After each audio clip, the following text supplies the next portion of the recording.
This again, because it looks like the broadcast stopped.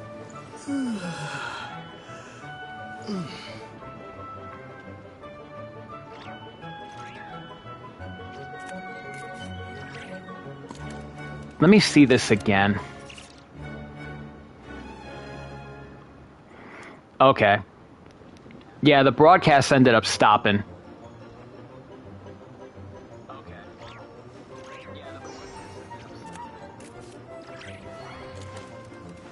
Now I need to see if this is back on.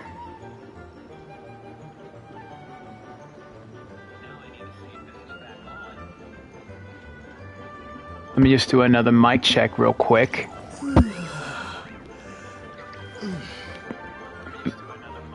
Okay. Yeah, I don't know what happened. Apparently, like, the broadcast just decided to stop. I have no idea what went down, so I guess I'm gonna have to put this as, like, Mama Knows Best continued or something. I don't know, but it really, really, like, screwed me over because now I gotta catch up to Amber.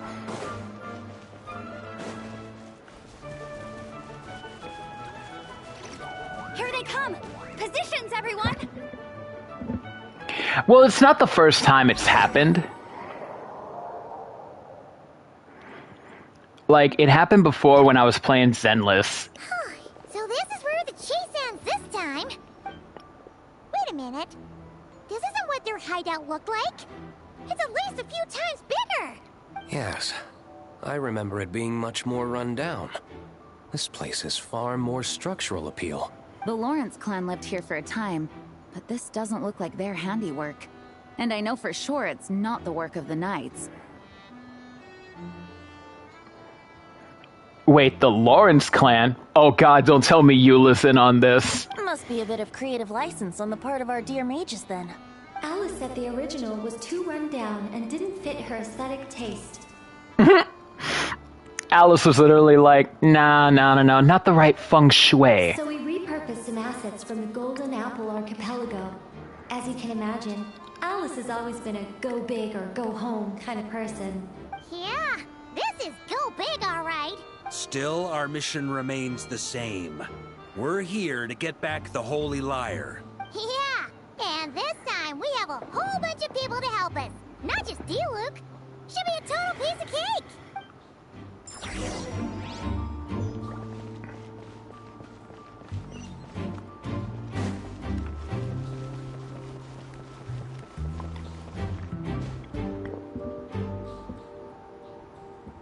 A human never doubts what their eyes see or rejects. Oh my god, it's Mona. Their feet. Both now warn you that this is the end of the road. Give up and turn back while you can. Oh my god, is Mona part of the Fatui cast? Voice. Is that Mona? Mona? Oh, you mean Barbarloth's student. You know about her?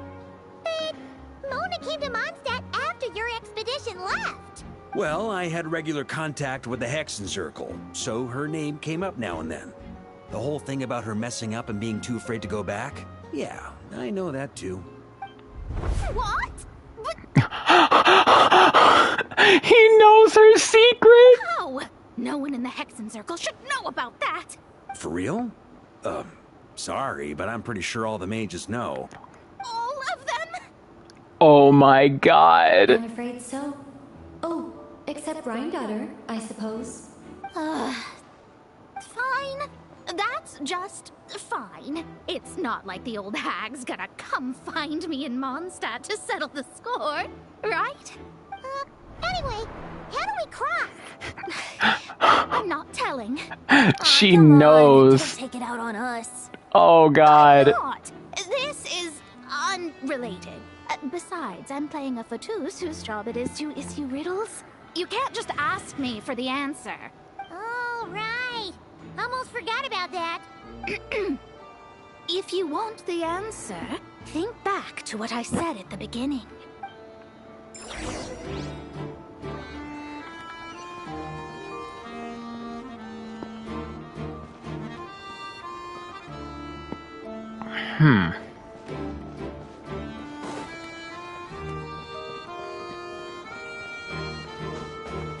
I'm gonna feel like an absolute idiot.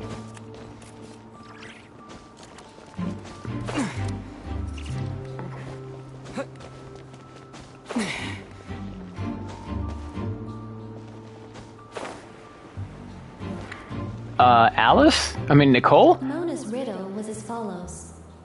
A human never doubts what their eyes see, or rejects the ground beneath their feet. However, things that are taken to be indisputable are often false. So, one must shift one's gaze elsewhere. Perhaps, upward. Huh. Oh, really?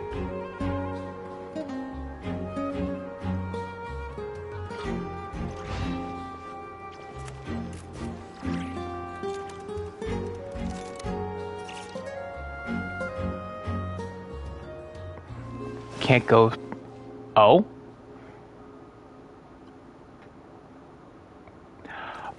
Oh, wait. Hold on.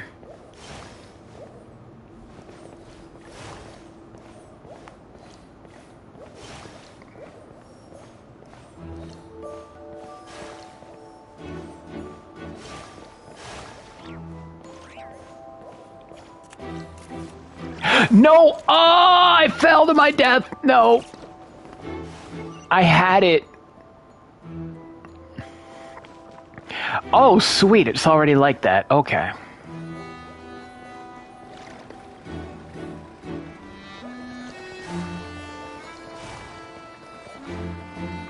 Okay. Should be 2 spaces right, and then 3 spaces forward.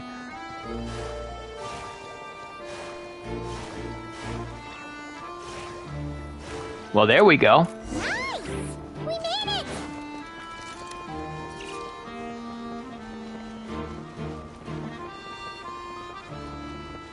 Micah's here too?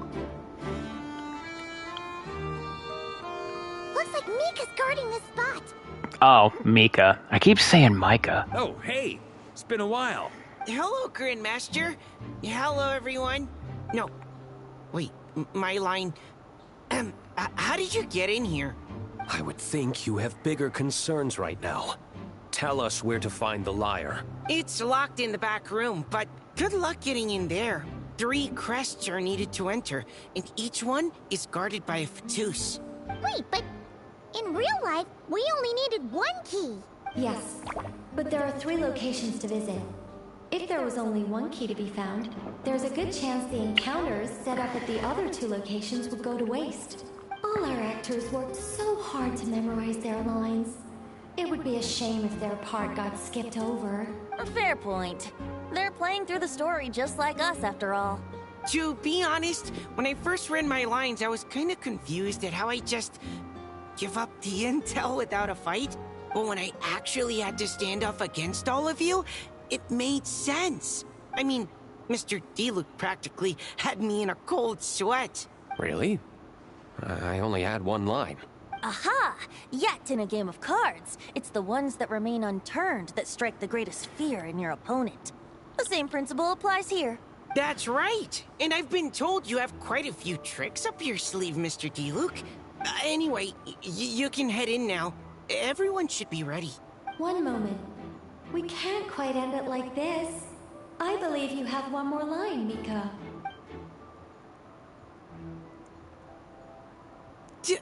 Do I have to say it? Yeah, you It gotta. would benefit the scene. All right. I told you everything I know. Now leave me alone. And off he goes.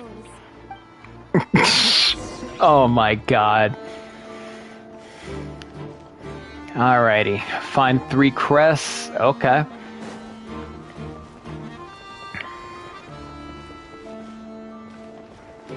This kind of reminds me of the Ascension Quest Labyrinth.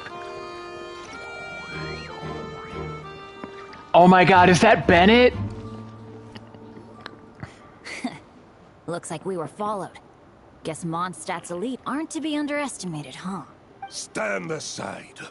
This one's personal, but this time, I'm fully locked and loaded! Come on, kid! Let's finish what we started! Wait, am I gonna... Oh! Oh, okay. Don't be a killjoy! We've only just begun! There we go.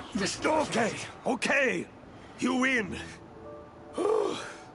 Somehow this round wasn't quite as fun. Probably because you had to act like a fatoose. At this point, I could take down those with my eyes closed. True. Guess I didn't stand a chance, huh? Oh, so you were the one in the Fatoose costume. Does that mean the auto-load bug is fixed now, Nicole? It would seem so. Man, their armor is heavy, and not breathable at all. You're telling me the Fatui and Sumeru and Natlan also wear this stuff? I can't even imagine. Rumor has it, Fatui recruits undergo rigorous training. I feel like there's some truth to that after all. Oh, wow, delusions. Well, I forgot even when we about that. lost, Dad had fun for sure. Here's the crest I was guarding. You've earned it. Wait, Oh. Dad? And Bennett told me about what happened in Natlan. How you helped him navigate his past. It's hard to believe we finally have answers after all these years. Wait, so Cyrus is one of... So, on behalf of all the adventurers in Mondstadt, truly, I can't thank you enough. Well, that's what friends are for, right? Speaking of, how have things been since you got back, Bennett? Same old, same old. Bad luck included. But that part's nothing new, so I don't mind. I do miss the Asha, though. I hope I get the chance to show them Mondstadt someday. Oh my god.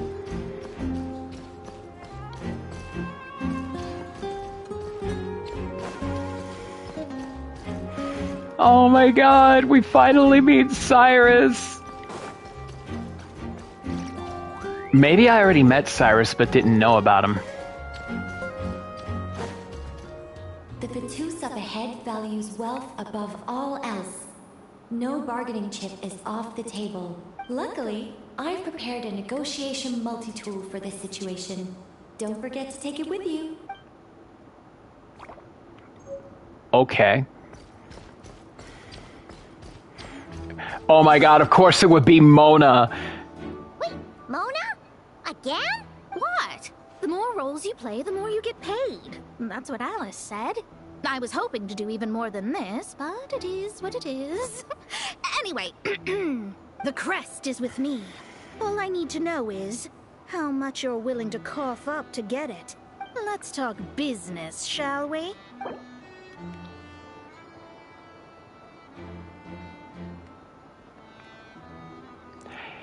You know what? Why not, Mona? You've come back. Who would have thought there was this much more to be made in a dump like Mondstadt? Hey! Did you just break character? What? Of course not. Oh my god! All right, here's the crest. Huh. And with that, I'm off the clock. Oh, and by the way, word has it you accomplished something major in Nodcry. You reeled in the true moon from beyond the false firmament. You know about that? Well, I spend most of my time staring into a scryglass, after all. If something changes in the sky, you think I wouldn't notice? Hydromancy uses the false stars to reflect true fate within the water. Now, I can't help but wonder what I would see if I cast a reflection of the true moon instead. Of course, I need a whole new set of equipment to look into that, which means shelling out a whole lot of Mora. So I've been taking on a lot of odd jobs. Oh my god, Mona! No wonder Alice gave you quite a few parts in this. Generous compensation, minimal manual labor. It's been a good gig. Plus, the Hexenzirkel never promises an amount they can't deliver, even though her daughter is, in some part, responsible for my predicament. That was a long time ago, and I know Klee didn't mean it. Wait, what? Huh. I guess the moon's a big deal in hydromancy. Just spitballing here, but it kind of sounds like your progress would be much faster if you, I don't know, just contacted Barbeloth directly. Oh, come on. Enough about that old hag.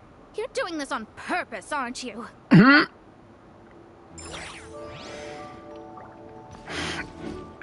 Oh my god, Mona.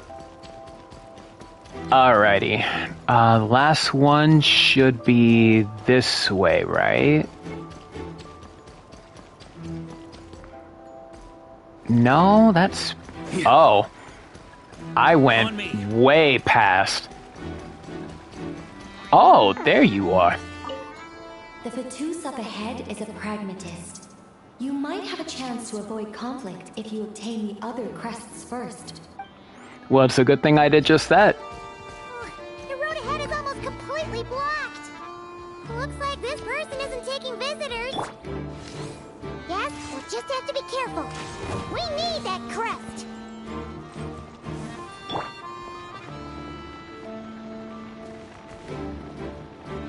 Oh, I didn't think that through. Okay.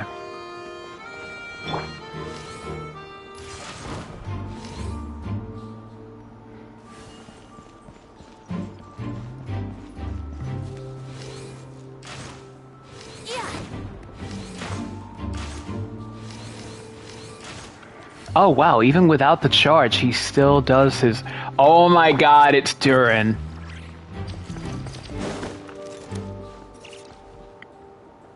What? They handed over their crests? Looks like the decision has been made for me, then. Further resistance would be foolish. Okay, that was easy. Gotta say, Paimon didn't expect you to play this kind of role, Durin. Well, actually, Aunt Alice was planning for me to play Dvalin if the dragon himself didn't agree to take part.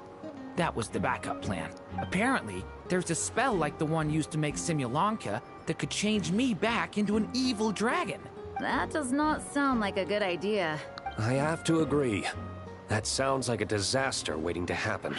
For real. I don't think I'd be very good at playing the evil dragon anyway. I'm not intimidating enough. You know, Durin, you're actually not wrong. Luckily, Dvalin agreed to take part after all, so my role was switched to Timid Fatui Guard B, and I got to wear a costume instead. Wow, that's a pretty huge change. Why B, though? Oh, because Mika is Guard A. As expected, Alice has got it all planned out. All right, we've got all the crests. Let's head back and look for Mika. On me.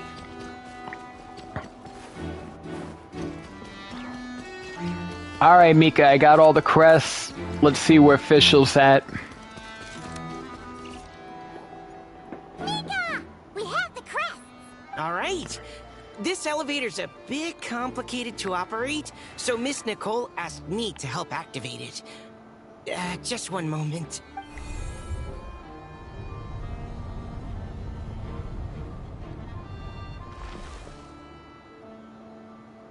Thanks. No problem. Best of luck up there. Huh.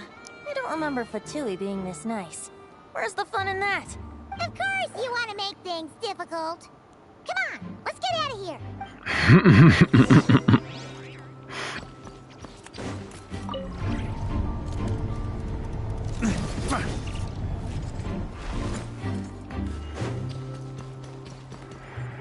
I'm curious, how's this Varka's attack? Wow, 2767. Oh, this is the story Varka. Security's tight around here. I hope this is safe.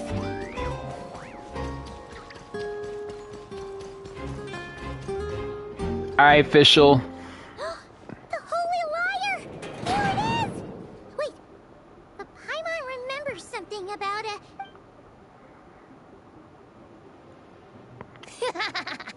Hot-blooded, careless, and reckless heroes!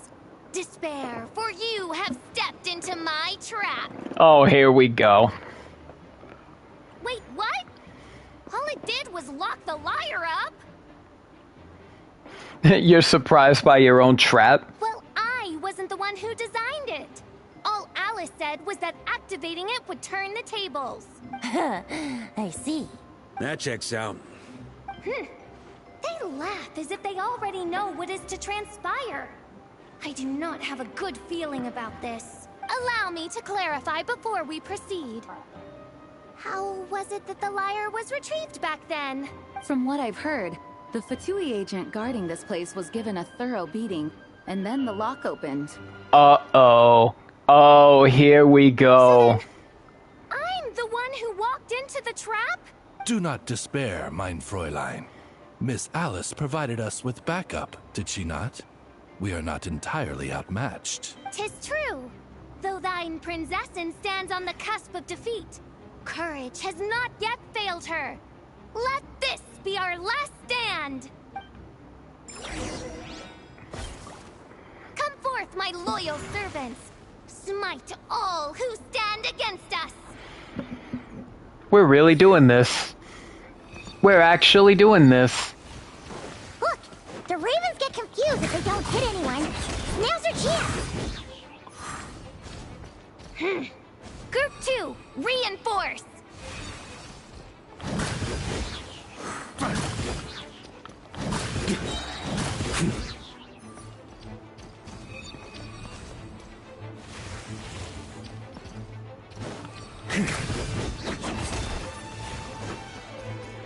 Oh man, did I miss that?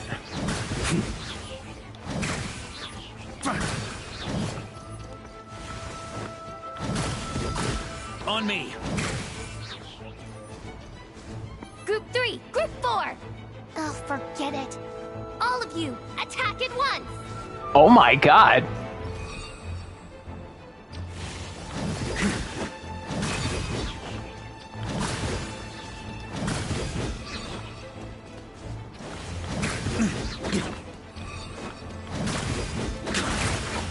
Oh, okay. Well, well. It seems I must send forth my most capable servant of all. He shall dispose of you in one fell swoop. As you wish, mein Fräulein.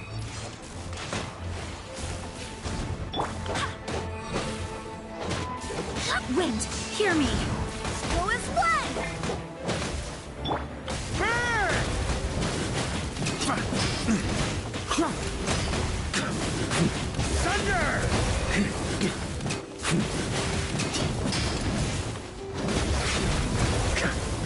Our situation is dire, mein Fräulein. It seems this is the end of the road. It really is, Fischl. Just give it up.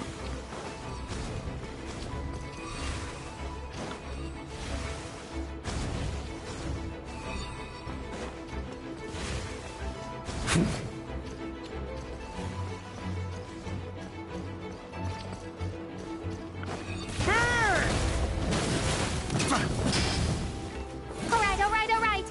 I give up. Just don't hit. Rat. There's no rat, unfortunately. I know when I'm beat. You win. You were brilliant, Miss Fischl. The recording was fantastic. I'm certain future participants will have a great time. Wuthering Waves is gonna happen tomorrow, though, definitely. This role was perfect for you. Huh. Your praise is a compliment to your own good sense. Yet know that this is but the least of your Prinzessin's abundant talents. Huh. It doesn't look like the lock is opened, though. True. This isn't what we were told would happen. I doubt the mages want us to just break it open. It's not their style. Perhaps we haven't met a certain condition then? All we had to do was beat a Fatui agent. Oh god. Wait. Does that mean the beating up part has to happen for this to proceed? You dare place your Prinzessin in such a scene? 'Tis an affront of the highest order. I'm afraid it may be the only way I tried to end pull this, Daddy, but I mein failed. Fräulein. Nah, I feel ya. But not I to used worry. up every fate It's I all saved content, up. after all. Very well. I shall allow this trespass, if only to bring this to an end. Just be gentle. Fischl, the beating we gave this Fatui agent and the fact that you're reenacting this agent, ain't no such thing as gentle. Huh? Oh, right. Paimon's the weakest one here. Here goes nothing.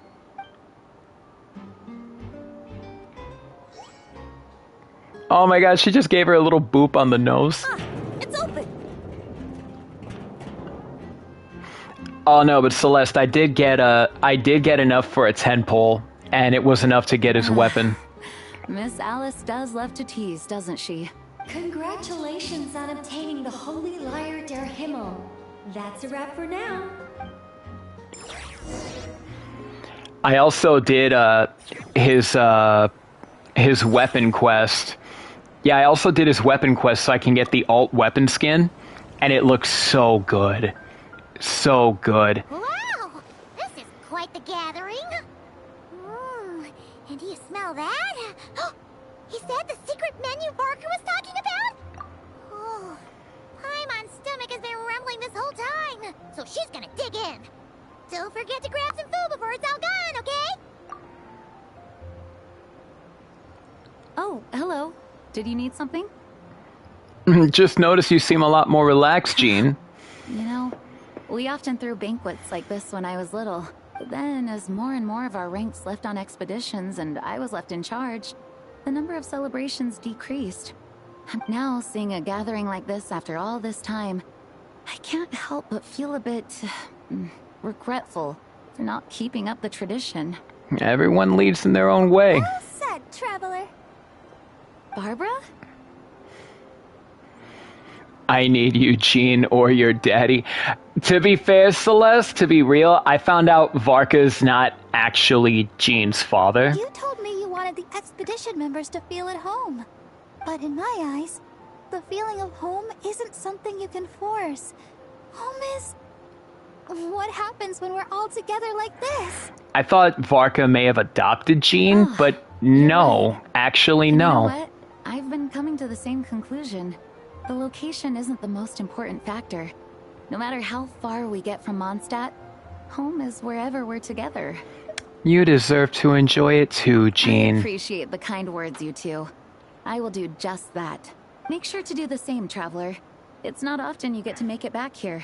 There's a lot of people waiting to catch up. Now that we're outside the bubble and no longer in character, there should be plenty of time. Hey, oh, without a doubt. Honorary knight. Look up. Are we drinking? View from up here, oh my god, Varka. Care to join me? Oh, of all the places to sit, it just had to be there.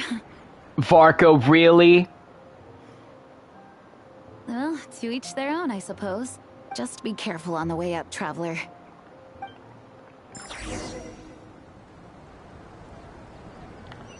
I gotta go all the way up there. Well, it's a good thing there's an easier way for me now. Oh.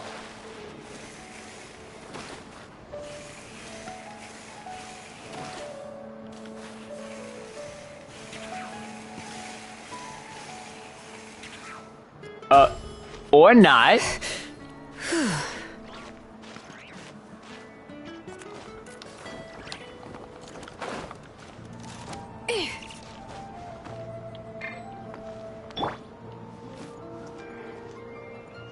Have a seat. I come bearing drinks. Booze free, of course. You're welcome. Ah, well, that's what being home is all about, right? Letting go, feeling at ease. Figure we both deserve that after all this time. Yep, Mondstadt does feel like home. You think so? Glad to hear it. There's no place like home. That's what people say, right? The expedition took me far and wide, and still, little alcohol in my system, it would all come back. The cathedral, the statue, the windmills in the city, the pigeons and dandelions in front of the gate. The further away you get, the more you miss it. I might be biased, but it means a lot that you care about this place. Yeah, this is where things began. Still. I get that. The people are what make Mondstadt what it is, too. All the carefree kids running around, livening up the place. Which reminds me, I never thanked you for helping Mondstadt out back then. It takes a special person to do what you did. Most people are helpless in the face of abyssal corruption. Considering their target was Dvalin, things could have been bad. Yeah. I suppose Barbados could have handled it, even though he hadn't been awake for long. But still, I doubt the ending would have turned out quite so perfect. Dvalin is family to him, you know? Having to choose between the dragon's life and Mondstadt's safety, that would have been cruel. Not to mention, the Wild Hunt would have reached our borders sooner or later. We'd have been stretched thin without your help. Maybe you've never put two and two together, but what you did in Natlan also helped reduce the threat of the Wild Hunt. If Natlan's crisis hadn't been resolved, the two abyssal powers might have joined forces at some point, making our situation even more dire. Well, yeah, I guess he's right. Look at us, taking down the Abyss in two separate nations. Doing the Knights of Favonius proud, aren't we? Well... I guess not. In any case, for a knight, honor is something you get to define for yourself, no matter what the outside world thinks. And that's the question, isn't it? Why do we do what we do? But I think it's safe to say you already know the answer. Yeah, I do. So this is where you've been hiding. You know, I don't think this was designed for sitting. Ha! When did you become such a stickler? Come have a drink with us. There's plenty. Don't mind if I do. Oh my god, of course Venti wants to score in a free drink. Again? You know, Charles would never let me hear the end of it if I started drinking without him. Disappointing, but understandable. Oh, I almost forgot. Since this banquet is also for the actors, I invited Dvalin. All right. Might hike up the bill a bit, but who cares? Haven't seen him in too long. Yeah, well, he turned me down. He never did like being the center of attention. The city is a little too small for him to spread his wings. Even if no one is afraid of him, he could still take out a windmill or two. Guess it's better not to risk it. Huh. Maybe it's time to draft a proposal to build him a landing pad. Wouldn't that attract even more attention? The Traveler's right. If this is what makes him comfortable, might as well let him be. In the meantime, I propose a toast. To our honorary knight. To our honorary knight. I often think about our parting at Windrise, you know. And now, almost in the blink of an eye, the final stop on your journey is just around the corner. Snezhnaya. The Tsaritsa's plans have continued to advance. Now, only the Pyronosis remains free from her grasp. Damn right it does. But if even the captain couldn't take Malwika's Gnosis by force, I guess we don't need to be concerned about its safety for now. So that's good news, at least.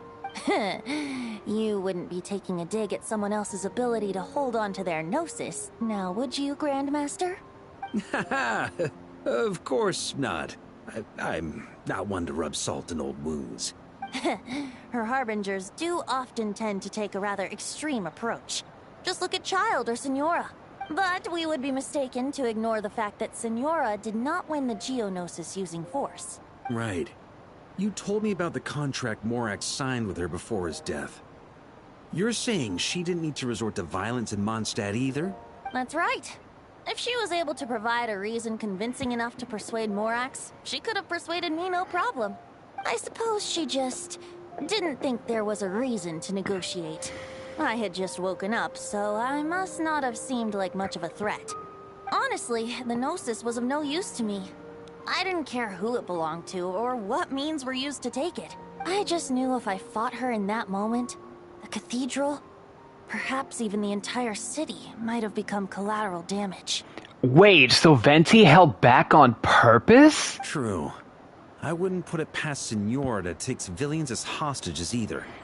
This dude pulled his punches against Signora on purpose. In the end, though, it was those same methods that led to her end. After all, her third target, the Raiden Shogun, wasn't a big negotiator back then. Perhaps Signora's success in Mondstadt and Liyue convinced her that she was a match for the Archon of any nation. You did the right thing. It pained me to see Inazuma as it was back then. I'm glad things have changed since. Of course, now the elite force of Harbingers has quite a few missing from its ranks.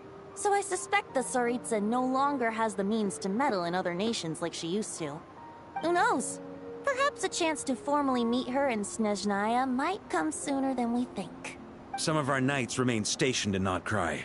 If you need help, just say the word, and we'll be there. Well, thank you The both. look in your eyes. It's changed a lot since you first set off from Mondstadt. But my advice remains unchanged. Never forget that the journey itself has meaning, Trap. The birds of Tevat, the songs in the cities, the Tsaritsa, her Fatui and the monsters. They are all part of that journey. Perhaps earth-shaking truths and indescribable trials await you at the end. Just remember, there is more to life than that. Alright, Damn right. That's more than enough acting like a real Archon for one night. Oh my god, Venti. Still, not a sip of drink for dear old Venti at a time like this? You're no fun, Varka.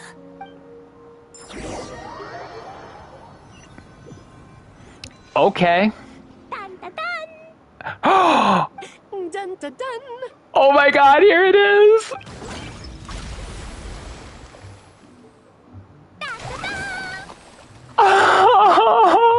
Oh my god! Oh my god! They look so happy together! Da da da!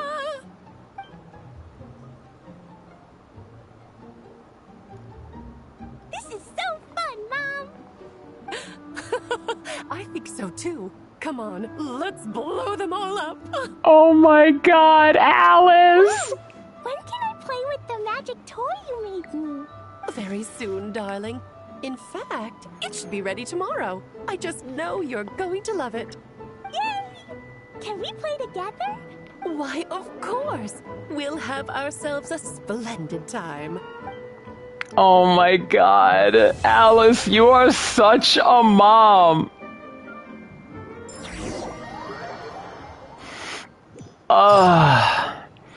As if I don't want to pull for her even more already. Oh my god.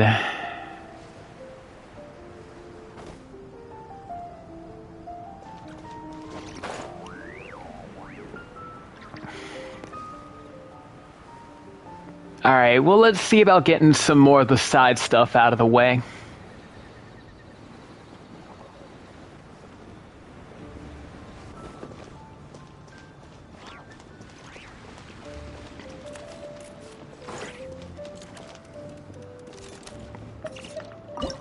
Oh, the Radiant Onslaught. Okay.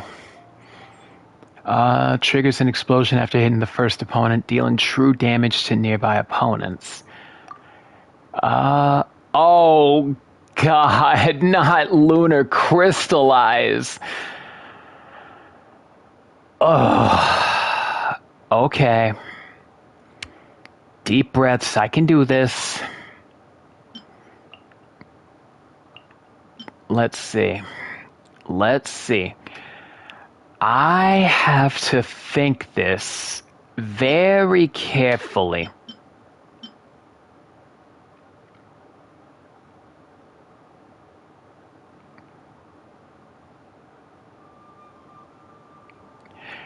You know, hold up. Hold up, player.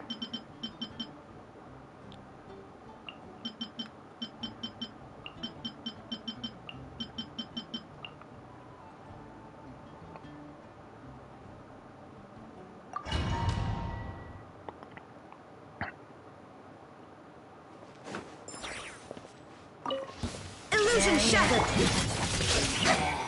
Be cleansed.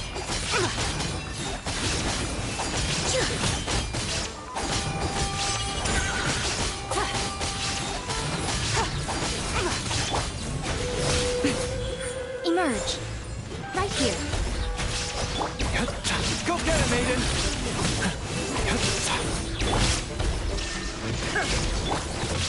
Without further ado. Oh! Lunar Crystallize doesn't work on Electro?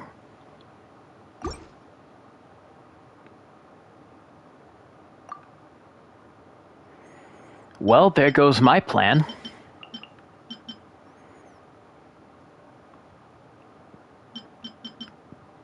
Alrighty. Well, I guess Farina and Mona, I guess.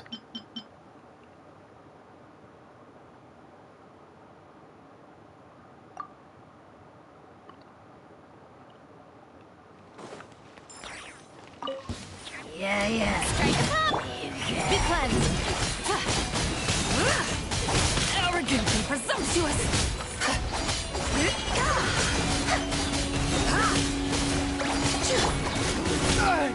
While the light shines bright.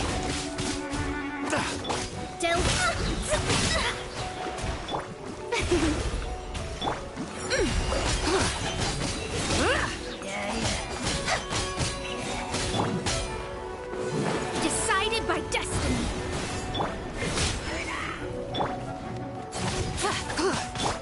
Target acquired. Light compels you. How dare you! May I Be cleansed!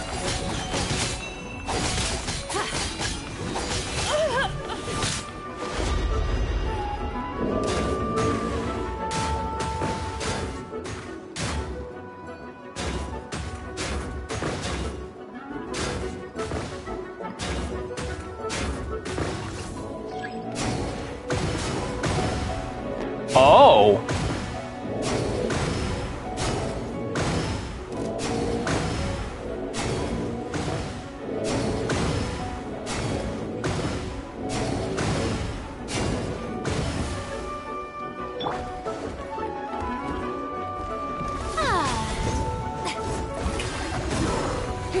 let my name echo in song? The sky's clear, the blaze moon shines!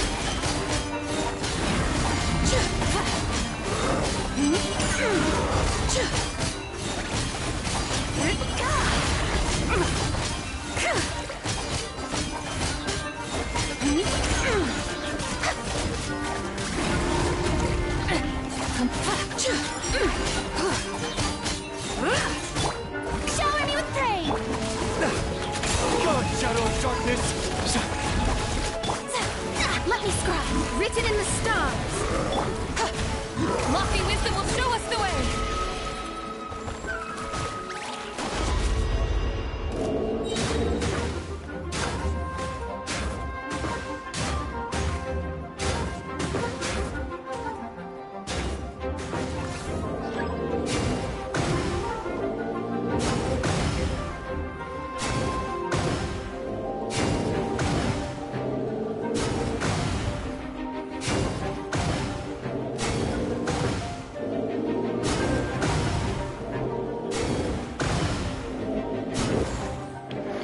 Ah, damn.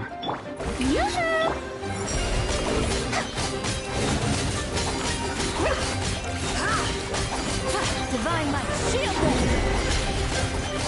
Light the dust! I had a feeling I'm not going to score as much. Oh! Never mind.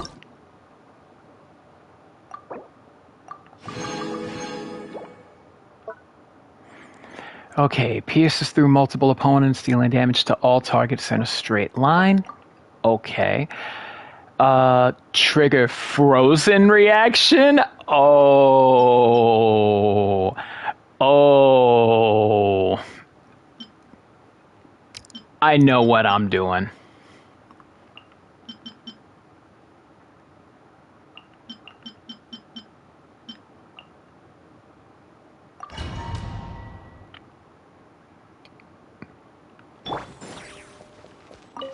A little...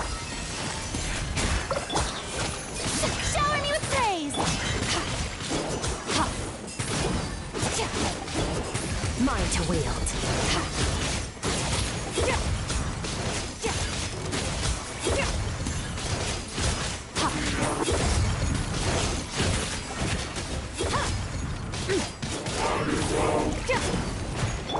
A dash of frost! Yoo-hoo! Gotcha! Annihilate!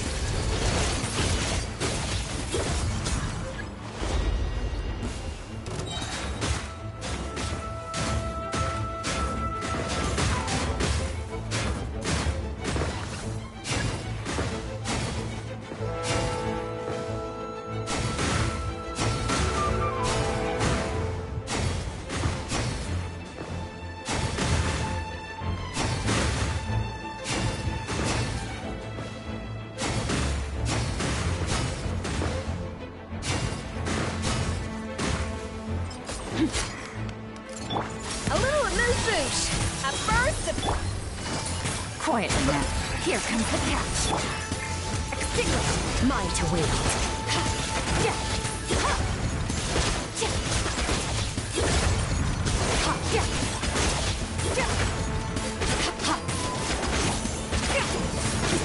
That's more like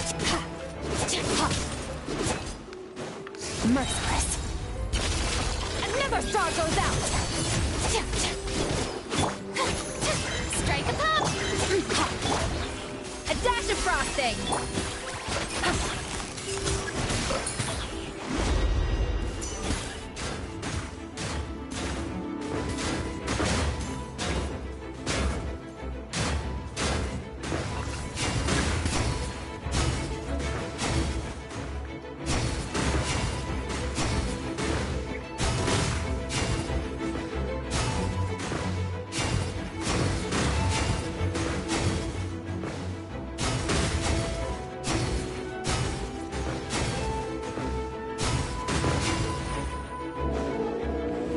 Game's up. Fun's over.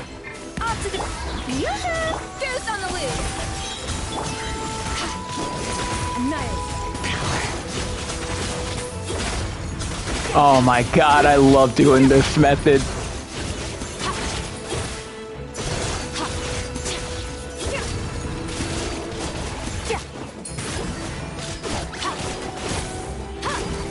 Shower me with a dash of frost.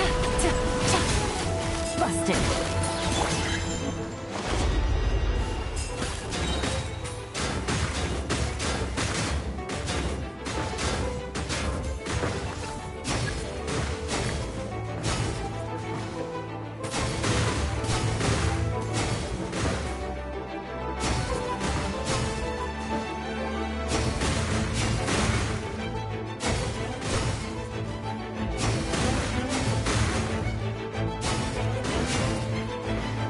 See if I can...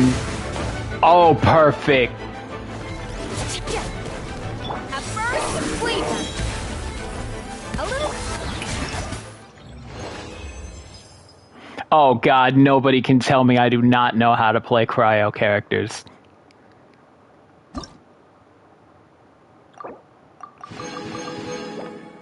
That's my Icebox team for you. Creates a cyclone after hitting the first opponent, pulling nearby opponents. Oh, that was the first one. Oh no, the second one. Night soul points? Oh no. No, they shouldn't be. They shouldn't be giving me this much authority. Oh, Benny boy. Oh, Benny boy. Where'd you go? There you are, buddy.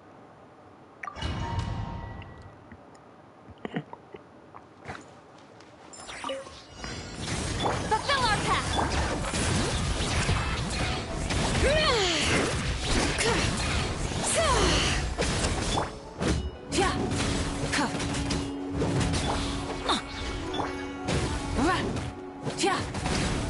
Light it up.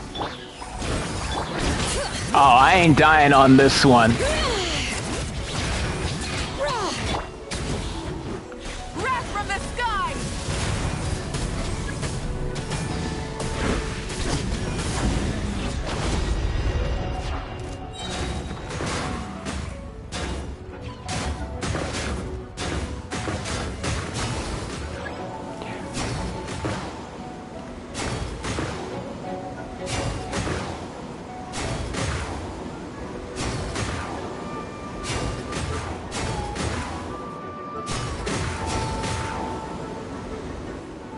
Where are they? Oh, wow.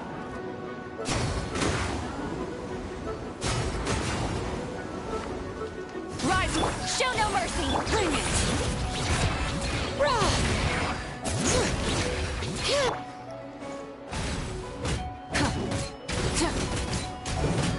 Light up the blazing sun.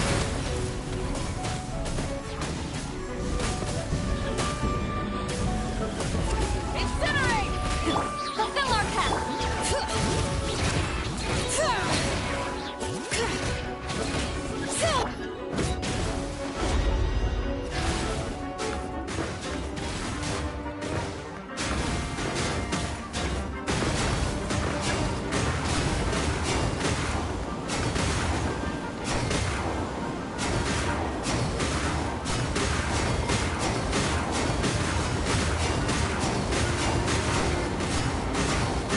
Oh my god, the loop! I did the loop!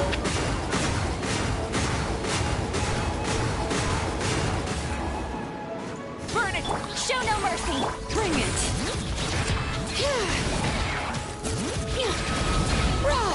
Teamwork is dreamwork!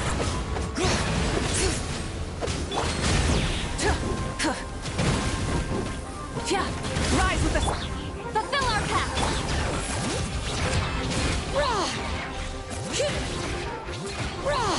Let the mountain's veins boil! Let's light it up! Pyroclastic surge!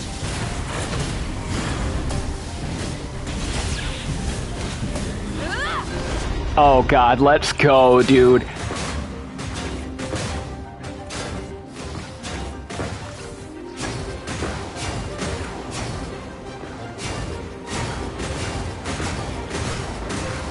Oh my god, I did it! I did it! Not yet.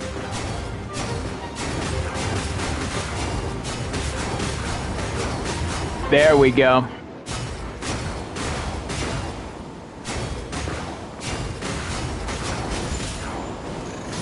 Get to work!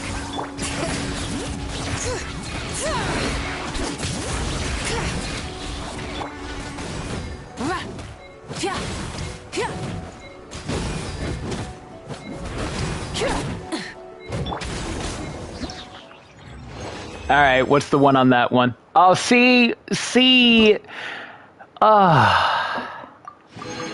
When I saw Night Soul, I was like, I already know what I gotta do.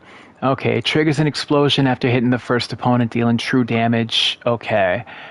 Lunar charge reaction. Ah, hell.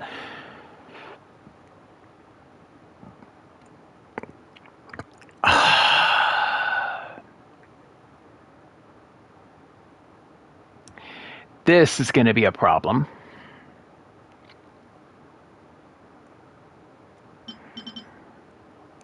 Oh, if I had freaking Inefa, I could have done a combo going on.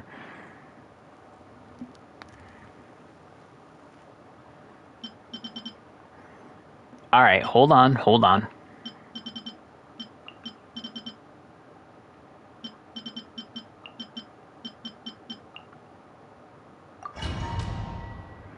Maybe this could work. Things are about to get dicey. Shine down. Be silent. Close your eyes.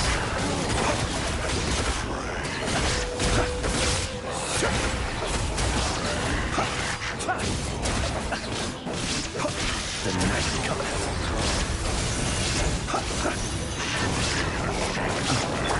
Shower me with praise! Time to shine! Illusion shattered! Be silent.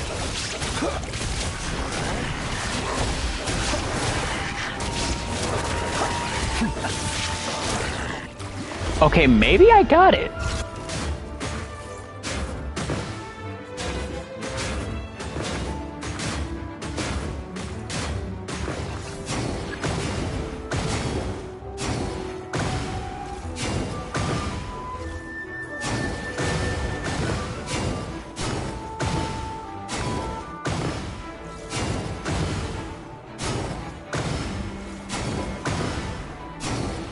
Oh, you gotta be kidding me. Yoo-hoo!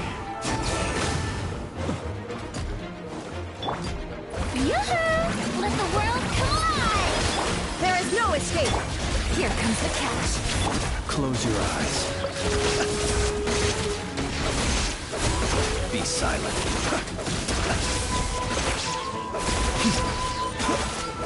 To dust.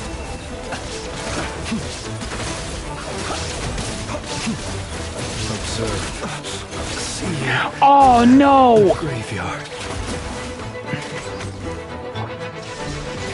Inazuma shines eternal! Shower me with praise!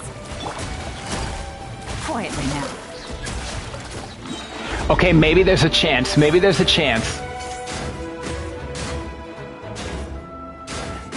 Oh, I was wondering why I didn't hit him.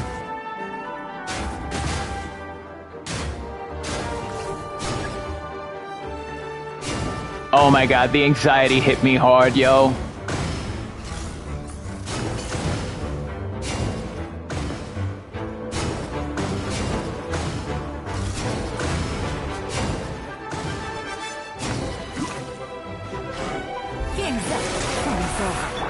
Let my name echo in song!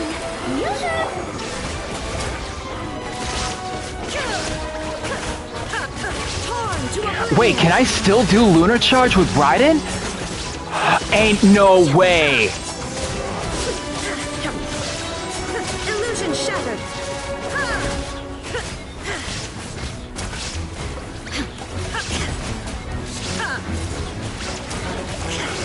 Now you shall perish! Oh. Just a good amount. Which one is that one? That's the... Oh, that's the plunging one. Yeah, that one. Oh my god. That one was sick.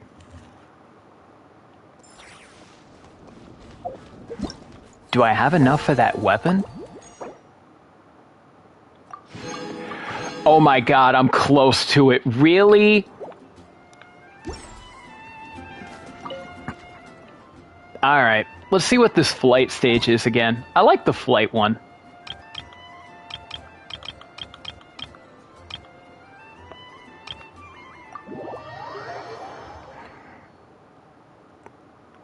As long as you have someone from Nocry in your party, it will do lunar damage. Oh!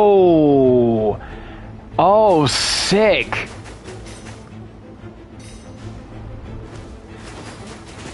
So it's like the same with any Nocry member? Like, you know, if you have another Nocry member, like, say... Navia, Shilonen, and Raiden. Oh!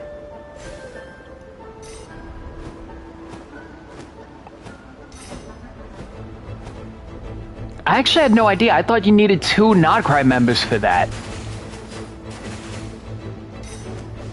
So as long as it's just one Nocry member, you can pull it off.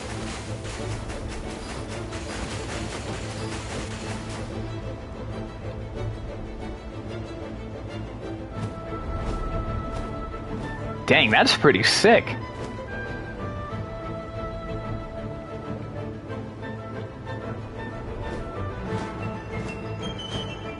I mean, I know you need to have, like, some characters paired together in order to do some kind of things. Like, for example, you know, if you want to use... If you want to use Lunar Charge on, say... Not Lunar Charge, but Lunar Bloom and stuff, and you want the full combo extension and whatnot, then you would definitely need, you know, Nefer Lauma and whatnot, so...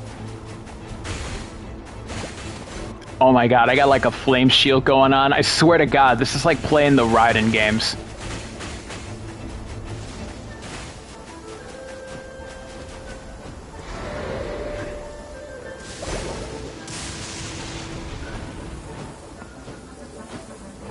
Wait, is my...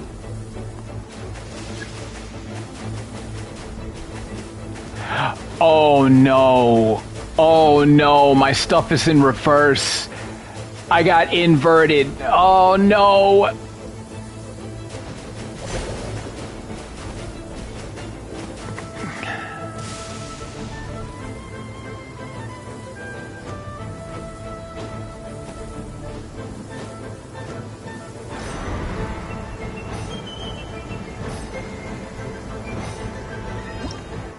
Why would they invert control last minute? God, I hate when they do that. Alright, after obtaining Linear Strike, Falcon's alchemical backpack will be charged. When actively released, it'll deal damage to monstrous bullets and targets in a straight line ahead. Okay.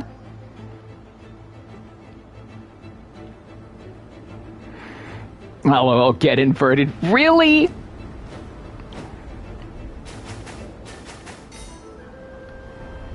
Oh, okay.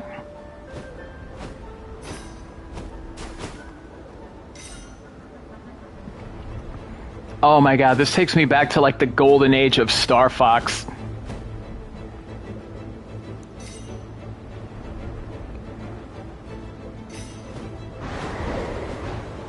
In fact, this kind of feels like how it plays on the not the Switch, but like how it has the Wii U with Star Fox Zero.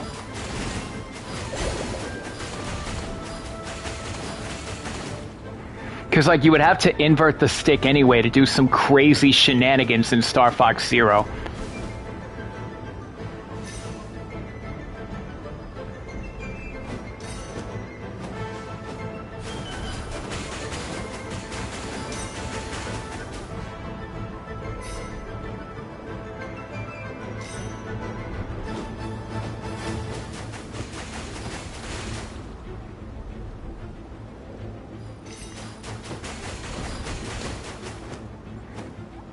Dang, now that I think about it, it does play like Star Fox Zero on this one. Oh, dang, that was the homing shield? That was the homing shot? That's sick.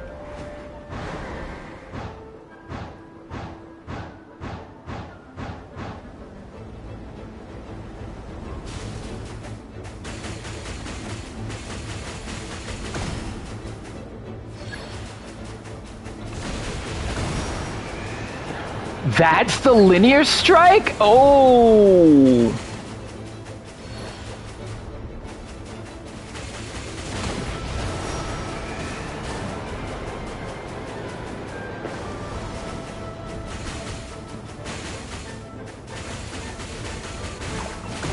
Uh-oh.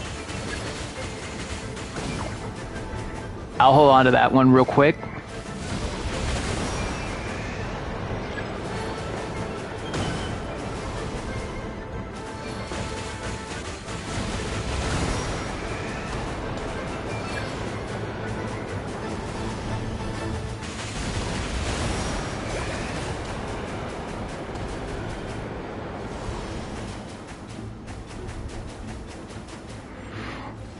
I like how it goes from Star Fox Zero to basically Nier Automata.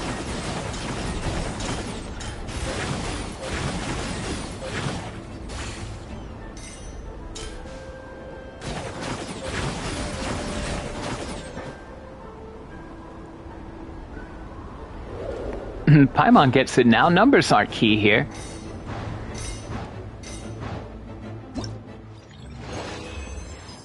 Well, that was sick. I'm pretty sure there's 2 more left after this one, right? Oh, final drill. Okay, so this pretty much takes up everything I've learned.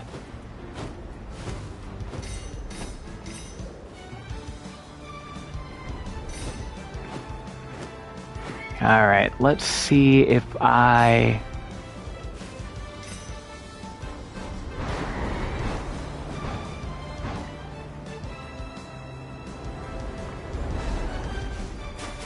Oh my god, now it's playing like Gradius, really?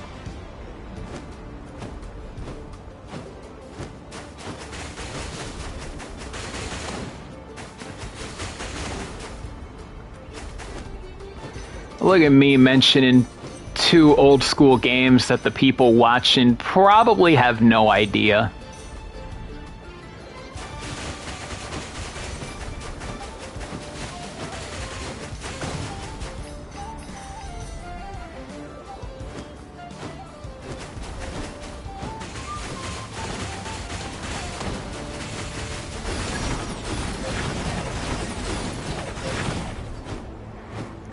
God, I would have loved to stream Gradius, actually.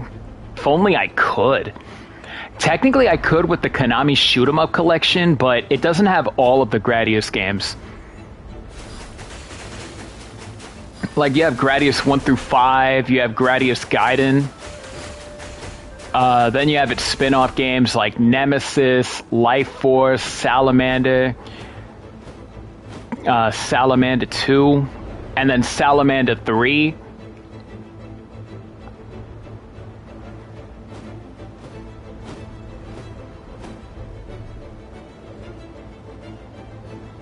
I'm still in the bronze territory too?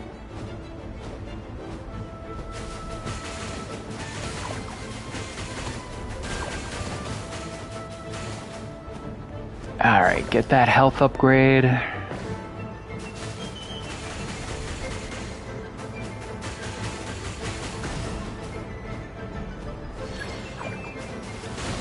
Oh, that's linear strike. Yes!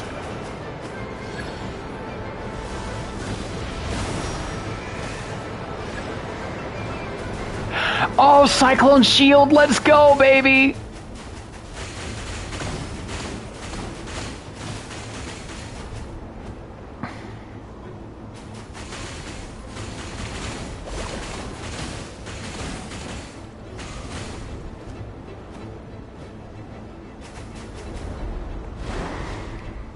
I really like this one. I like this shoot 'em up style game.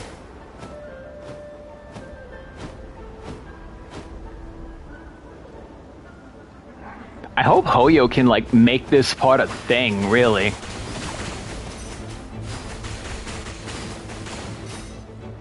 Because, like, this mode is fun.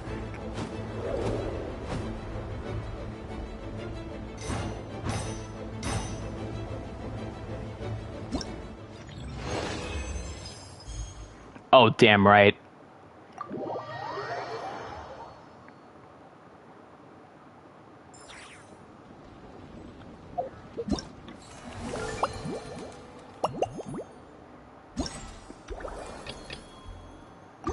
Oh, not that one. Joyful welcome. I'll take all of that. Thank you. All of you. And all of you. Oh, the drinks. The drinks. Huh. Phantasmal Gift, Star Omen. Okay.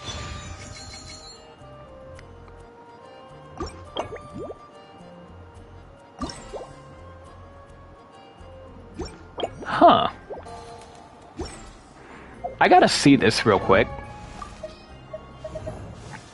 And who better to equip it on than Mona? Oh. Where'd it go? Where'd it go? What? Where'd it go? I got it. Isn't it a weapon?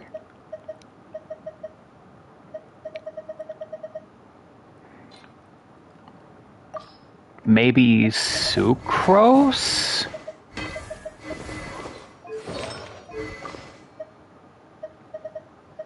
No. It's not here either? Literally what? Charlotte?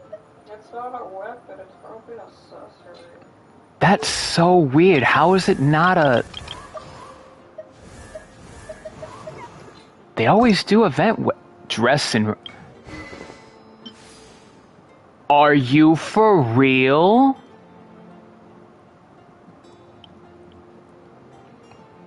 It's a skin. It's a skin.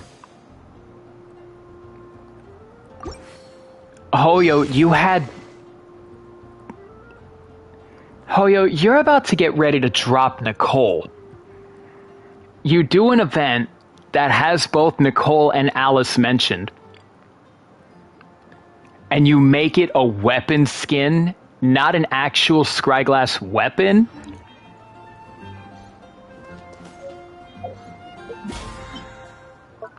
I'm not happy, Tom.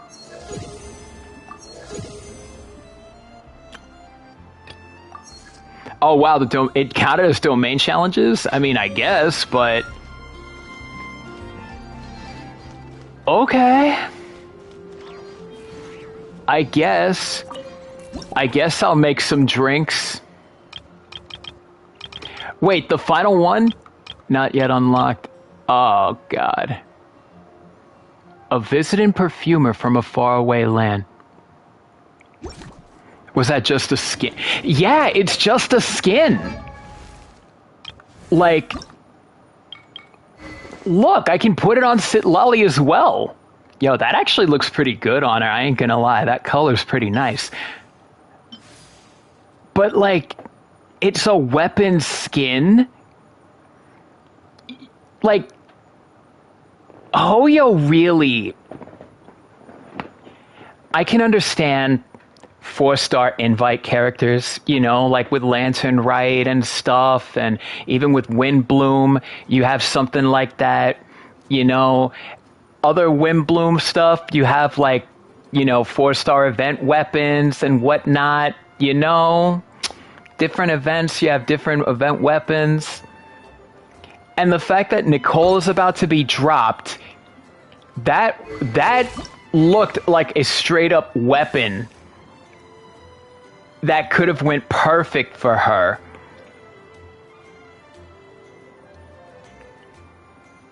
Would have preferred... Yeah, no, same. I'm actually kind of like... I'm actually a little bit tilted because all that for a skin. The skin could have been a free unlock, and then that... I don't know. Maybe I feel like the skin could have been given to you if you, like... if you had done something different. Or, like, maybe they could have done that for Nicole, like how they did with Varka. With the whole, you know, do a quest or something, and then you get, like, the scryglass, you know? I'm actually kind of tilted.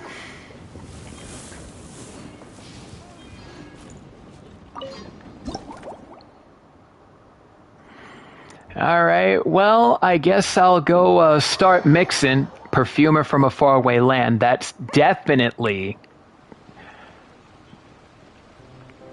Good afternoon, traveler. Oh no, I was expecting it was going to be a weapon too, because like usually events like this always have a weapon. I didn't expect the honor of witnessing your harmonizing talents here in Mondstadt. I just realized... Does Emily have a new voice, or like did the OG voice deepen her voice? I don't think there was any confirmation that Emily got revoiced, like recast.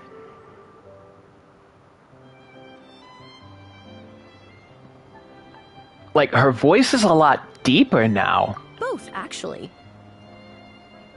A lady calling herself a mage asked me to come manage her flower shop. At about the same time, the Cat's Tail commissioned me to create a new fragrance for their establishment. Ending today's busy schedule with a drink crafted by you in person is truly a wonderful reward. I have okay, faith then. in your choice. Emily is more sensitive to aromas than most people. If I create an unbalanced blend of scents, it might make her uncomfortable. In any case, I should use ingredients with complementary scents and try to add a dash of Fontanian flavor too. Let's start with a Mondstadt take on a Luminous Twilight. I mean, I'm not gonna lie, the weapon skin looks dope, but like, honestly, yeah, it definitely should have been better as a weapon. Alright, let's see. Of course, Emily likes tea.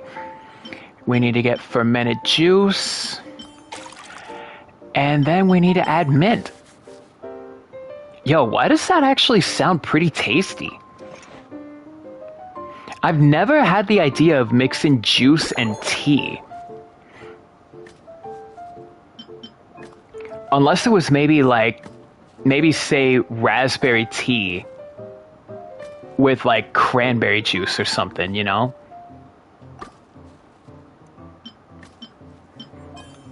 Oh, into small pieces. Okay.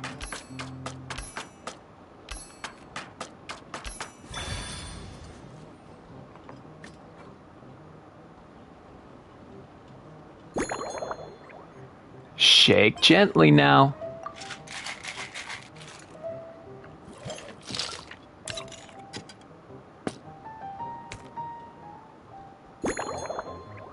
All right. Oh, a classic tall glass. All right. All right.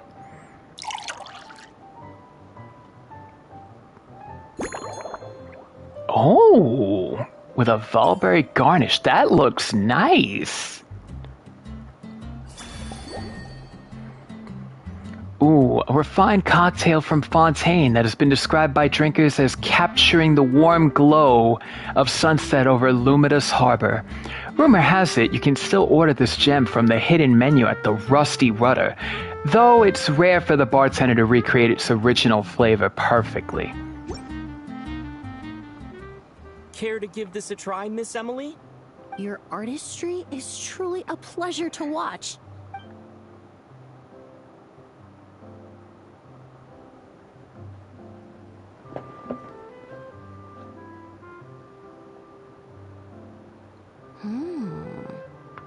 This tastes like a local variant of a Lumideuse Twilight.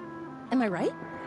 Yep. The gentle and elegant taste, with its distinct layers combined with a hint of Mondstadt's characteristic scent, offers quite a welcoming flavor, all the while avoiding potentially discordant aromas. Though in reality, there's no need for you to be so conservative. I have quite a high tolerance for flavors that stray outside the boundaries of conventional wisdom. Oh, you're looking for something more Your avant-garde. drink was nice, but it would be perfect if you could make one with a little more depth. A cocktail that shows off your unique understanding and enhances my impression of Mondstadt. If you need time to mull things over, perhaps you might find inspiration in a little light conversation?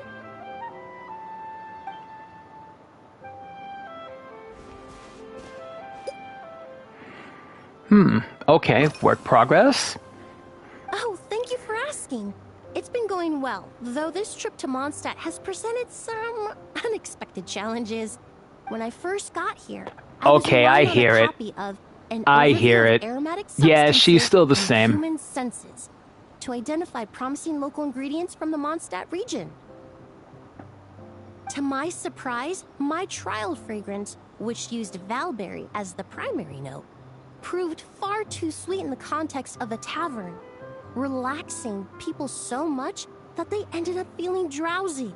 The bartender with the beautiful ears, for instance, fell asleep right at the bar. Let's just say that sweetness isn't always a case of the more the merrier. Maintaining an appropriate balance is beneficial for both body and mind. Even in daily life, I rarely eat sweet food, and I try to avoid fruits like berries that have a high sugar content. In the end, I completely eliminated valberry as an ingredient and turned instead to windwheel aster, with some success, I might add. Okay. The bouquet on the table. Did you buy these flowers just now? They're part of my reward from the flower shop owner. Important ingredients for making perfumes. Thanks to these, I was able to complete my commission for the cat's tail. I studied Mondstadt's Cecilia flowers many years ago. In fact, the fragrance of Cecilia in certain fields has become synonymous with Mondstadt itself. However, this is a special case. Some cats are quite averse to the scent of Cecilia, and we need to be particularly mindful of their preferences. Windwheel aster. The various parts of the windwheel aster plant can be ground into a powder to extract their essences. I then blended the scents from its petals and leaves. The result carries the intoxicating sweetness of mead, while still emphasizing the fresh notes contained within the flower's stems and leaves. I just took it for a little trial run at the cat's tail, and the cats seemed to really like it, while the clients themselves found it comforting and invigorating. Extracting exquisite fragrances from ordinary overlooked ingredients? Oh, that's what truly brings me joy. Well, okay. What about usual hobbies and interests? Usually, after work, my friends from the Maison Gardiennage sometimes treat me to a few drinks. I usually stick to fruit tea. That way, I can get straight back to work after our gatherings. If it's before a holiday and my friends are in high spirits, I sometimes order a small glass of sparkling fruit wine. There was an officer named Terena who used to treat me to aged Corte wine. But since she was transferred to the Special Security and Surveillance Patrol, we haven't had the chance. So you drink alcohol sometimes. In the world of science, high-proof alcohol is a widely used solvent. I've grown well accustomed to the smell of it by now. Besides, when I'm slightly tipsy, my state of mind changes, which in turn alters my approach to perfumes. It doesn't matter if the result is good or bad, It's all about trying something new. So I don't mind drinks with just a little bit of alcohol, but I don't like anything too strong. Huh. Emily? Might you be autistic by any chance? Like, it ain't even an insult. Is she?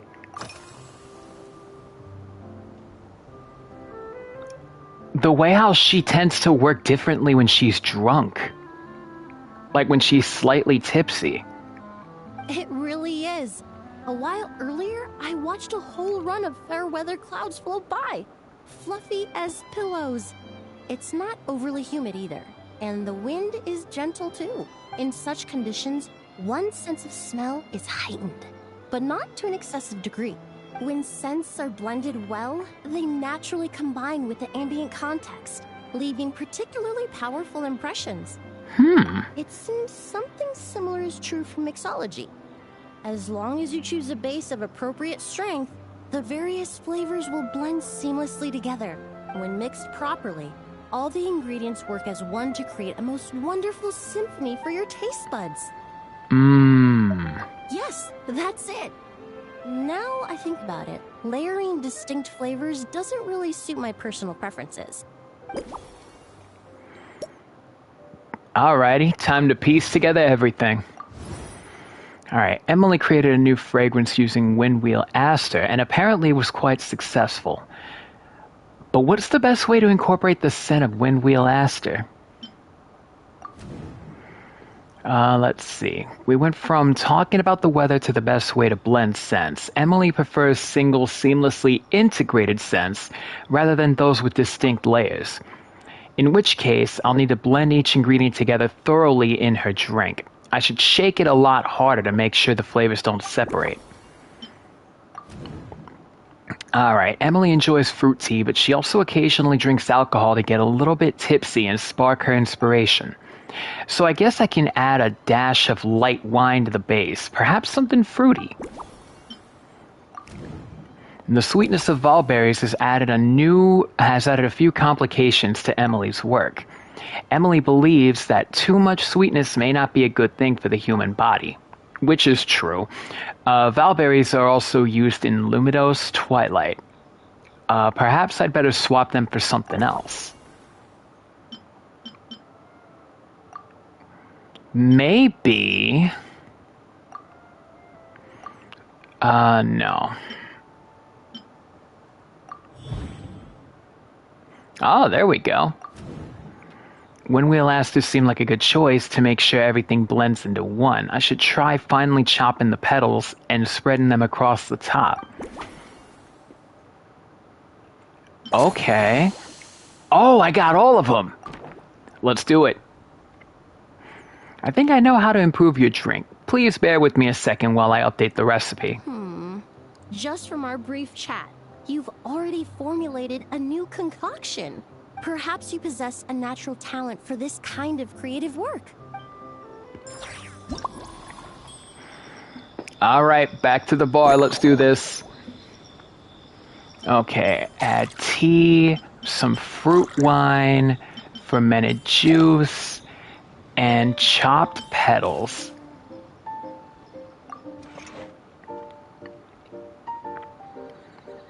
Next, instead of valberries, cut the ingredients into pieces of any size. Alright, we'll do small bits instead.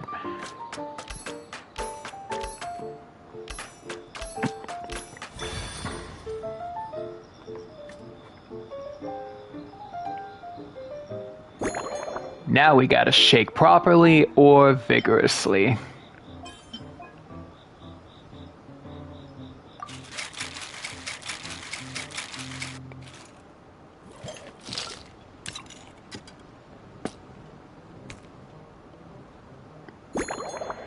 And next up, double-walled glass small. Oh! I've seen those types of glasses. It's like a drink within a drink. Any garnish except valberry. Okay. Lemon slice, lampgrass, star salt. Nah, lemon slice. Dang, that looks nice.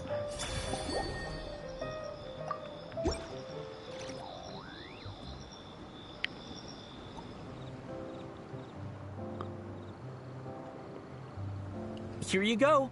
A new and improved, Emily-inspired Lumideuse Twilight. I haven't come up with a name for it yet. The colors are cooler and more refreshing, and the fragrance is delightfully subtle to match.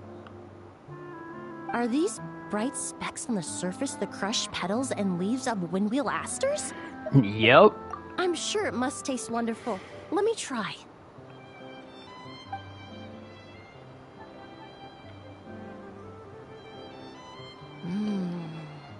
In the language of flowers, the windwheel aster represents the visible winds.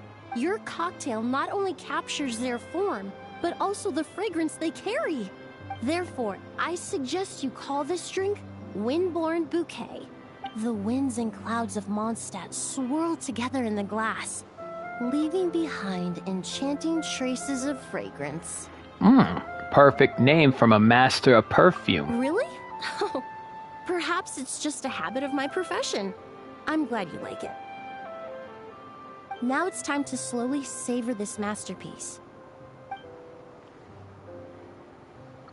Thank you so much. This trip to Mondstadt has been so rewarding. This is the most memorable cocktail I've ever had. Once I get back to Fontaine, I will attempt to recreate this moment as both a fragrance and a perfume. I'm honored. Once I've perfected the recipes, I hope you'll do me the honor of being the first customer to experience these new products. Until then, I look forward to seeing you in the Court of Fontaine.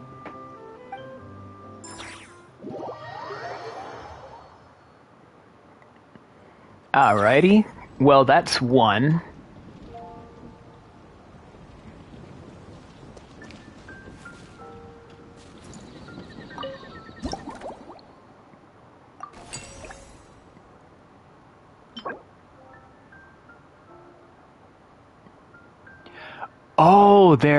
Oh, they're little ornaments. Okay. The drink stand was built to help knights relax after long days of duty, and it just so happens that a certain captain has recently returned from a long posting at Dragonspine. Oh no! Eula, baby girl, not again. So you're looking after the drink stand now. If I'd known sooner, I would have stopped by this morning. Anytime you need a drink, Eula, I'm here to serve. I've got to say, I'm getting curious. I've heard a lot about your mixology skills. Eula, have you forgotten?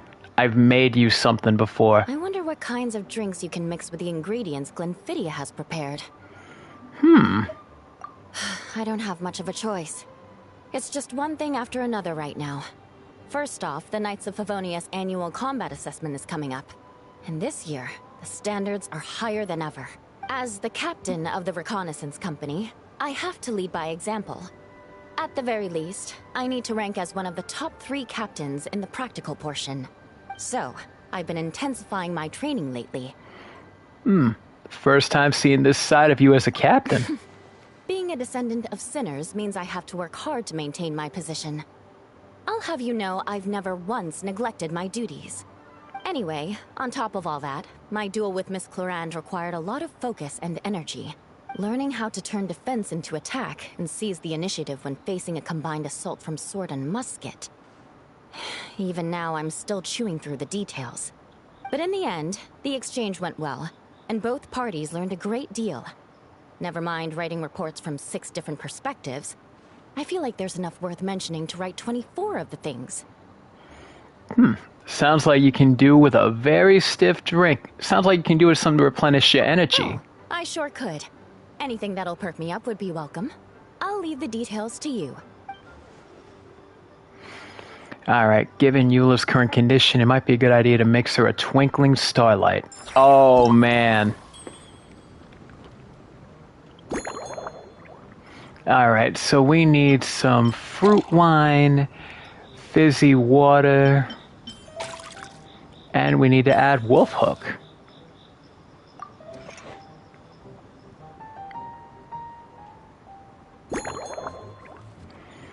Small bits.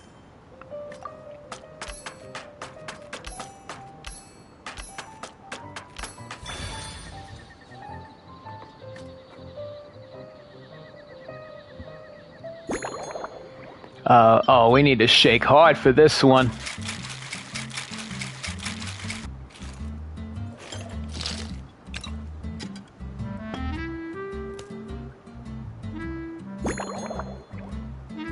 Aromatic goblet M.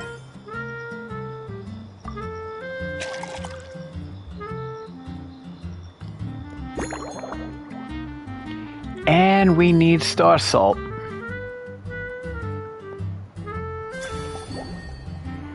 Alrighty, the twinkling starlight. Eula, please don't get too wasted. Twinkling starlight for Captain Eula. Hope you like it. Eula, please don't get too messed up on it. Judging by your confident tone, I'm certain I will. Well then, I'll make sure to savor this thoroughly.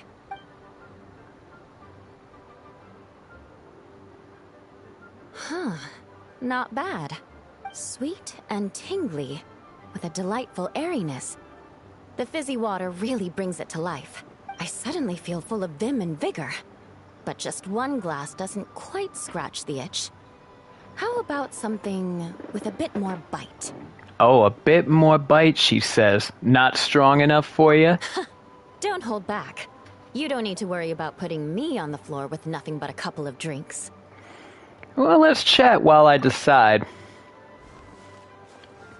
Works for me. The first company hasn't assigned me any paperwork for tonight, so I'm free to catch up and try your new creations at my leisure. Alrighty, so what's this?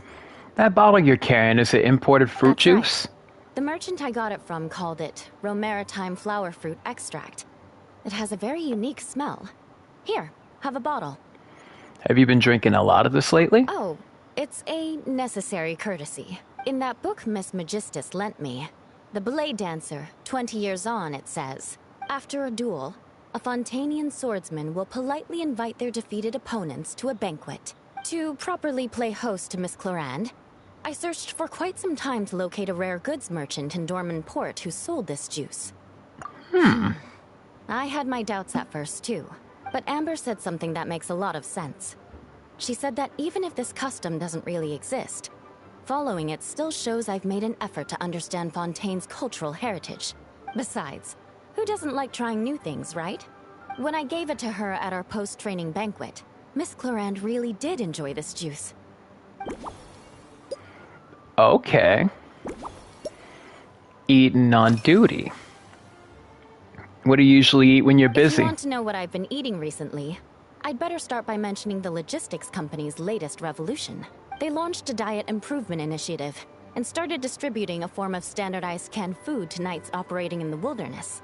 In the past, we only had dry rations. Every mealtime we had to set up pots and campfires, roll dice to choose a cook, and take turns standing guard. In all honesty, it was a bit of a hassle. Now we just need to bring our standard field rations, comprising of 5 cans and 9 paper packages. We can heat the cans by the campfire, and then we're ready to eat. Alrighty. You did say, sounds like, right? Our canned food supplier has quite the stellar reputation, and their regular meals are indeed quite good. The problem is, in order to meet preservation standards, they have to make their military-grade meals way too salty.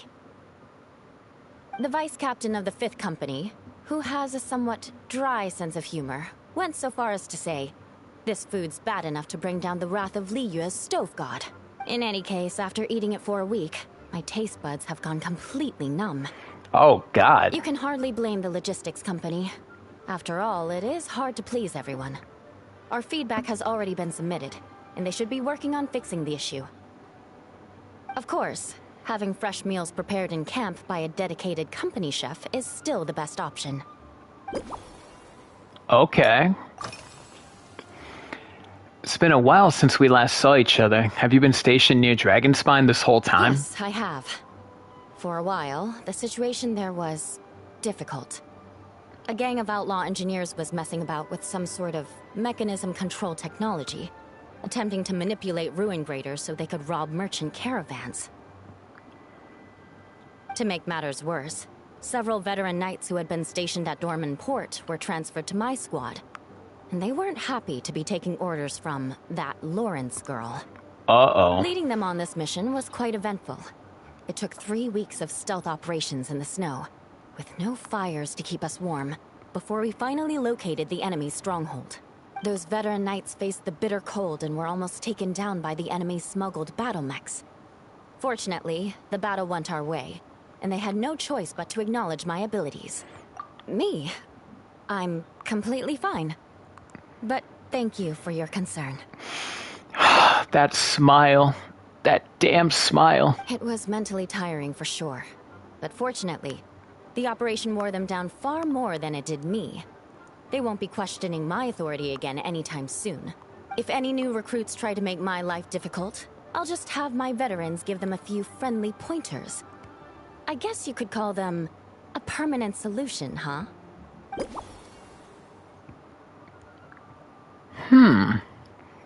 Okay.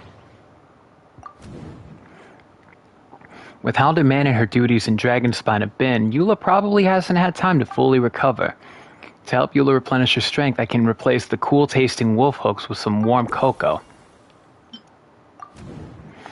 Eula had some special Romatime flower fruit extract with her, and it gave me a bottle to keep.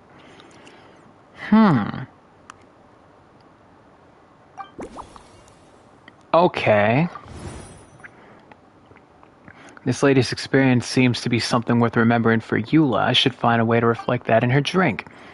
I can probably tease out some threads of inspiration from our discussions and then try to piece them all together. Eula brought up the canned rations she's been issued with recently. Apparently, they're so salty they've left her taste buds numb. With that in mind, I should probably remove star salt from the mix. If Eula sees a coating of salt on the rim of her glass, it might make her feel faint. Okay. Maybe the... Oh, I had a feeling. Every region has its own signature flavors, and the sword techniques of Mondstadt and Fontaine have their own distinct character too. I need to find out what Eula thinks. Maybe I should chat with her some more.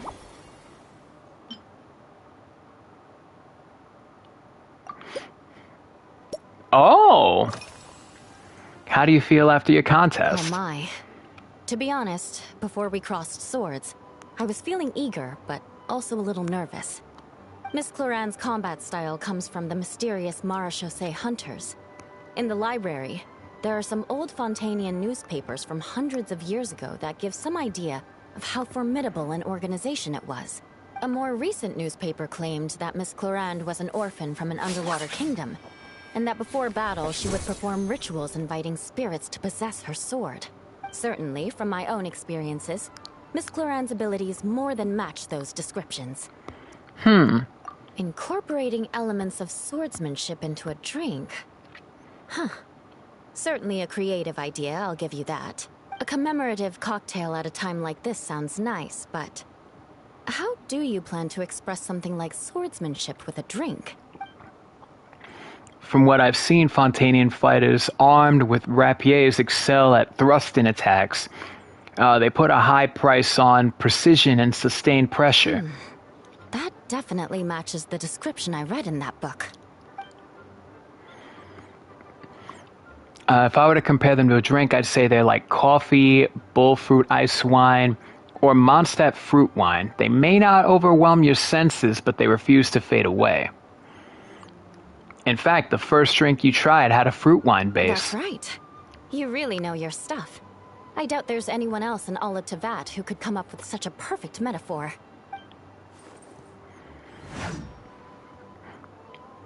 Eula, yes. Your swordsmanship is different, though. You're like a lead dancer with the claymore, guiding your blade through big, sweeping arcs. You only need one hit to unleash an avalanche of destruction. In other words, your style emphasizes forceful impact at the moment of contact. There's no need to make it sound so fancy. It's just an aristocratic variant of Favonius blade work, with a bit of personal flair. So you're more like a strong spirit that hits the senses hard, and then leaves a clean, icy aftertaste without lingering flavors. Firewater. In recent years, firewaters gained popularity the world over, following in the wake of prosperous Snezhnayan merchants. These days, almost every tavern has a signature drink that uses it as a base. Well, we found the perfect solution altogether. You really are good. Why don't we try replacing the fruit wine with firewater? As for the alcohol content, that's not a problem. Plenty of the expedition team may have drunk themselves senseless with firewater. But me, I'm full of confidence. Eula, no, don't do this, boo-boo. Eula, don't make me... Alright, every nation's fighting style is different. We talked about the differences between Eula and Clarence's blade work. I think I can represent this with the mouthfeel of Eula's drink. The obvious conclusion is to swap out the fruit wine for firewater. To match the big sweeping arcs of her sword fighting, a small cup won't cut it. We need something a little heftier. Oh no.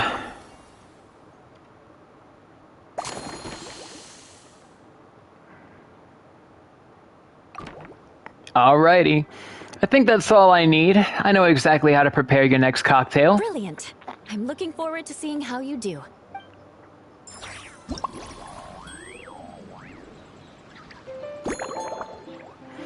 Alrighty, so firewater, Romartime flower juice,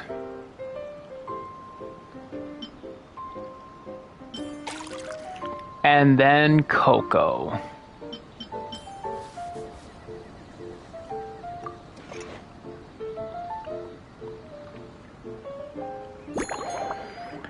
Next up, pieces of any size. I always like the small bits one.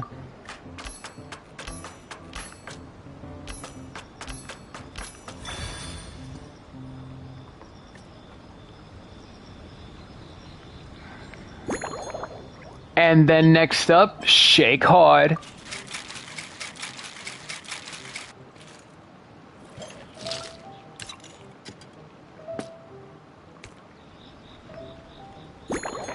And finally, medium or large goblet. Oh no.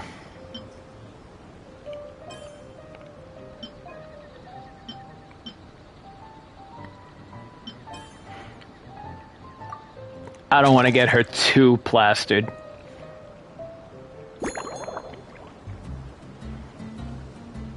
Any garnish except star salt. Oh, that's perfect.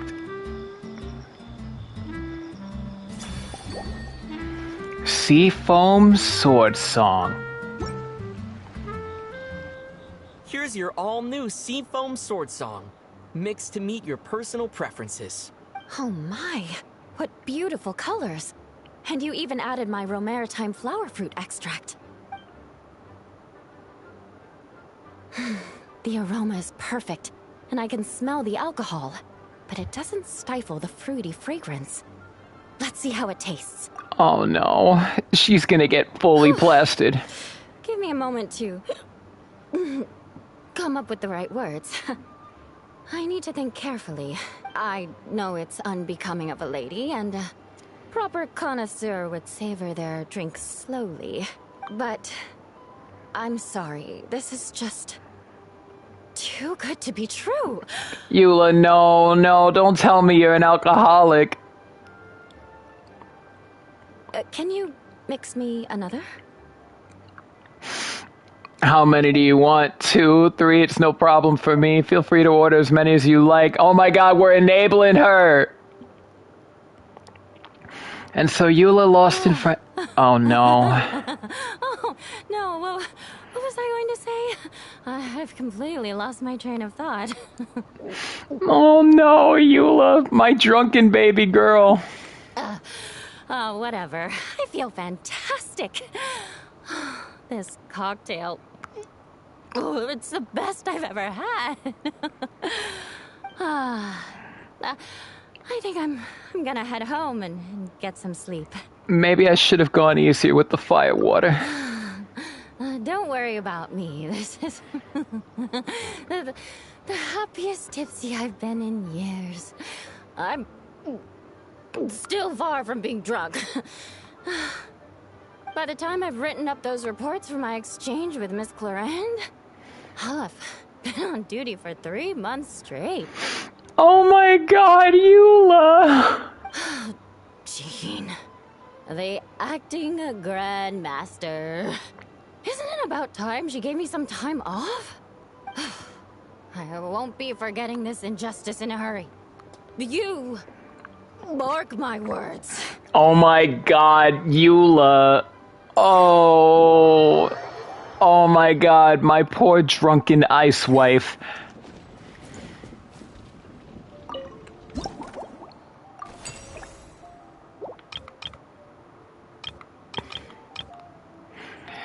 Beyond the aroma of the drinks themselves, you give off a distinct air, the sword-wielding traveler. One that draws in yet another unexpected guest. Huh.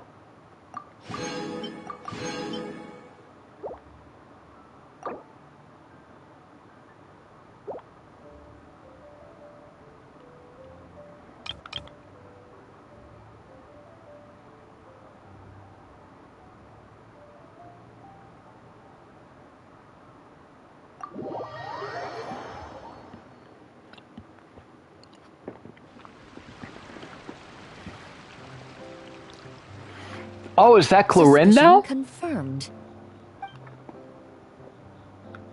While patrolling the area, I was sure I'd sensed a familiar presence, so I came over to take a look. And sure enough, here you are.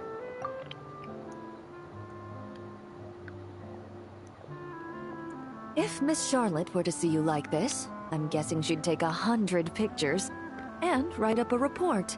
Sword-wielding traveler's secret side hustle. Exclusive cocktails from Tevat's Explorer Extraordinaire. You'd make the front pages of every major newspaper. And there'd be crowds of Fontanian tourists flocking to your drink stand, causing gridlock on the streets of Mondstadt. I think you're being a little bit dramatic there, Clorin. Luckily for you, I turned down Miss Charlotte's request to accompany me here, so you're unlikely to be seeing any scenes like that. Let's quietly celebrate this moment of peace. And on that note, I'd like a caramel glaze. That look on your face tells me you have a lot of questions you want to ask.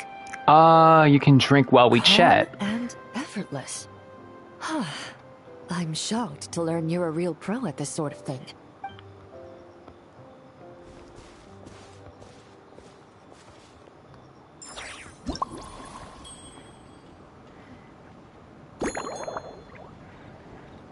Alright, firewater, caramel, cocoa. Sounds simple enough.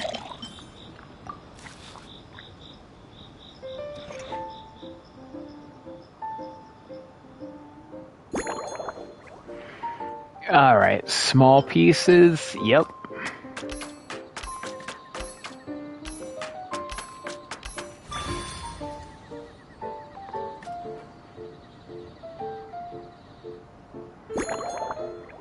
Shake properly this time.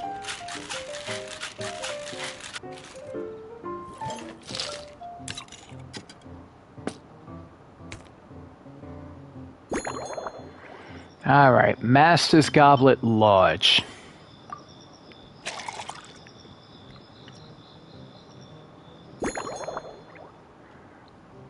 Dang, that actually looks nice. A lot of the stuff I would like to drink in Genshin doesn't exist in the real world, but...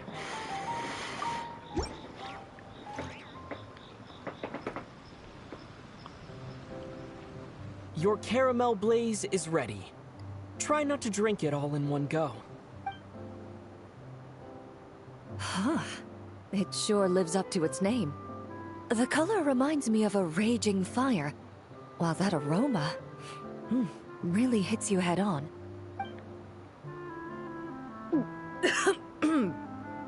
It's quite strong. Are you okay? I'm all right. I just need a little time to get used to it. As I recall, the last time I drank alcohol was at a wine tasting event that Navia invited me to last year. I only had a small sip of Sassaka wine, and it was nowhere near as strong as this concoction of yours.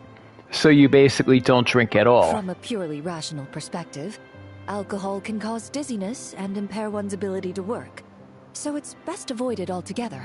But when Miss Farina saw me off at the docks, she mentioned that Mondstadt is the land of wine and poetry. Since I'm here, I thought I should at least try the local specialties. Well, that's reasonable. In fact, Captain Eula, whom I sparred with earlier, has quite the refined taste for fine wine. Yes, she does.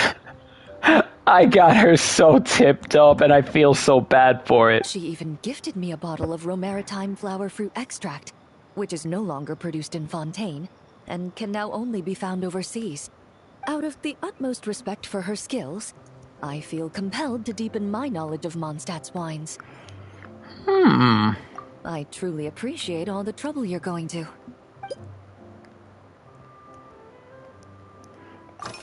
Another Fontaine guest. Miss Emily was here too. Does that mean she's already finished her commission? Well, she's certainly efficient. Once I return to Fontaine, perhaps I can let Sigewinne know that I'd be happy to purchase her latest perfume. Alright, sounds like you know her quite well. I'm not sure I'd say that. On my way to Mondstadt, we happened to take the same boat. Naturally, we got to chatting. I've often heard Sigewinne praise her work. After conversing with her on the journey over, I must say, she is indeed a rare and refined individual. Refined, you say? She's gentle and composed, yet keeps others at a distance. Perhaps it's due to her profession. I find this approach ideal. It allows one to maintain a lasting sense of inner peace. Next time I'm in Fontaine, why don't we all hang out together? Thank you, but there's really no need to set anything up. Our work rarely intersects, and our social circles hardly make for a Venn diagram, if you know what I mean. Best to just let things take their natural course. Okay, hobbies and interests? When I'm working, I often drink coffee. But with meals, I prefer a lighter tasting drink, like Buell fruit juice. Since I eat a lot of meat, the slight acidity of the juice helps balance out the greasiness. Over time, I've grown accustomed to the sour taste. After the swordsmanship exchange, the Knights of Favonius rather kindly treated me to some traditional Mondstadt cuisine. I had 8 different meat dishes, and all of them were excellent. The portions were huge, and only the highest quality cuts were used. Everything was cooked to absolute perfection. Of course, there was still room for improvement. When catering to tourists, the sticky honey roast and pile 'em up might benefit from a slightly lighter sauce. Okay. Sounds like they treated you to a feast. I've certainly tried all the red meat dishes. I think I've had enough calories to sustain 3 days of vigorous work, so I've had to decline all subsequent dining invitations. To be honest, I can still taste the grease. There must be a way to cleanse my palate. Okay. The crest on the table.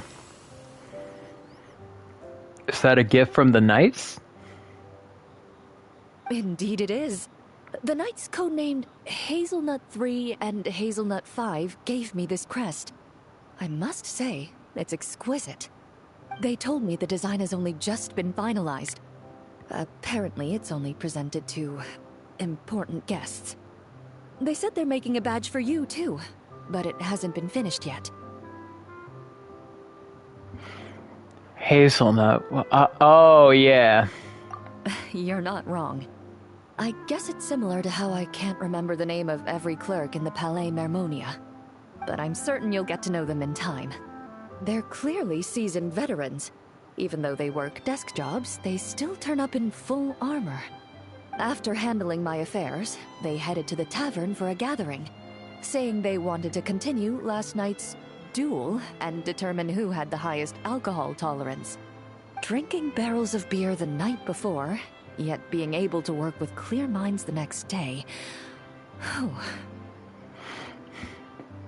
That's just how Mondstadt is, Boo-Boo. So what you're saying is, while Mondstadters may seem carefree, they actually have an admirable ability to know their limits when it comes to drinking.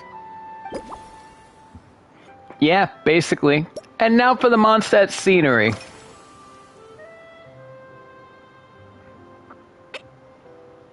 Have you seen much of Mondstadt yet? I've seen a little. I took a stroll around the city the first day I got here. Navia's done some rather extensive research on this place. Many of the scenes and illustrations for the tabletop troupe were inspired by views of Mondstadt. However, the way she describes the atmosphere in her world building is quite different from the real Mondstadt. The deepest impression I've got since arriving here is one of swords and shields. Swords and shields? Perhaps because I've mostly just visited the blacksmith and the training grounds. Recently, the newer weapons and armor produced in Mondstadt have been created using a completely different heat treatment process from those in Fontaine, with a higher carbon content in the surface layer. While this has slightly reduced their overall toughness, their impact resistance has greatly improved. These newer weapons give off a smell like overbrewed coffee.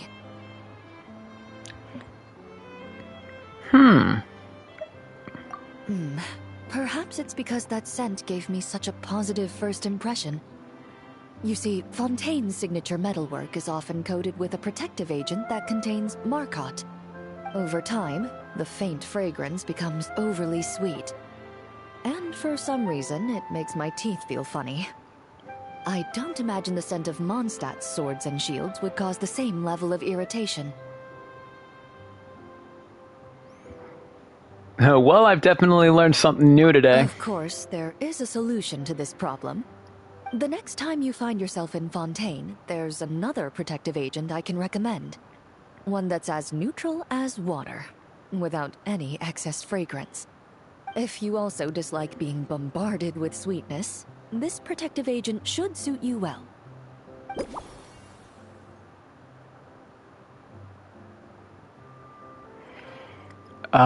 Let's see. Alright, time to piece together some things. Nothing too sweet. Surprisingly, Clorin's first positive impression of Mondstadt was one of swords and shields. She doesn't seem to favor overly sweet fragrances, preferring aromas with a salty tint. Perhaps I can try dusting the rim off the glass with star salt. Sounds like Clorin has an exceptionally keen sense of taste, preferring drinks with a hint of sourness. Valberries are sweet with a hint of sour, while wolf hooks are just the opposite, sour with a hint of sweet. I think she might prefer the latter. Okay. Balance is key. The crest is a souvenir that the knights gave to Clorin. Clorin doesn't usually drink, but out of respect for her Mondstadt opponent, she's at least willing to try. Still, I'd rather not overdo things. A regular caramel blaze would be too much. I should downsize things a bit. Clorin seems to admire Emily. They appear to have similar preferences when it comes to drinks. Maybe that's something to take into account. How should I approach this? Maybe balance is key? Sweet. Emily likes mild tea, and that last drink was also built around a light base. I should ask Clorin if she liked it.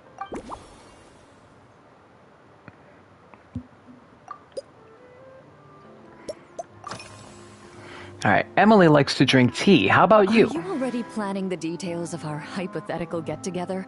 Based on my previous experiences with alcohol, I guess my tolerance is similar to Emily's. Fruit liqueur is probably my limit. So when the time comes, I think you'd be best off mixing similar drinks for the both of us. Okay.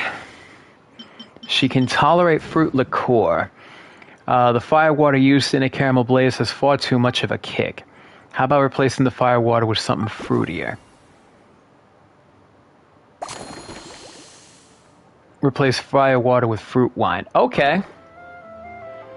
I think I've come up with a drink that'll be more to your liking. Please, wait a moment. All right. I'll make sure I'm mentally prepared. Even if it's still a bit strong, I'll do my best to finish it.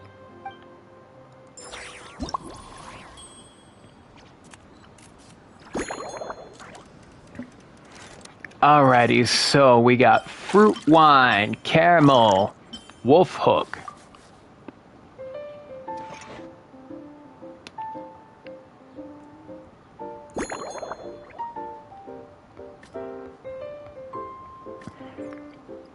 Any size? I'll do small pieces again.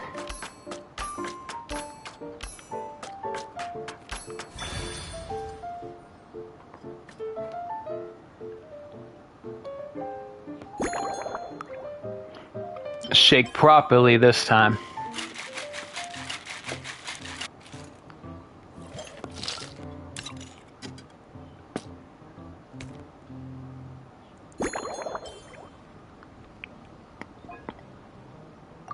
Nice. All right. OG style martini glass, anyone? Oh, that looks nice.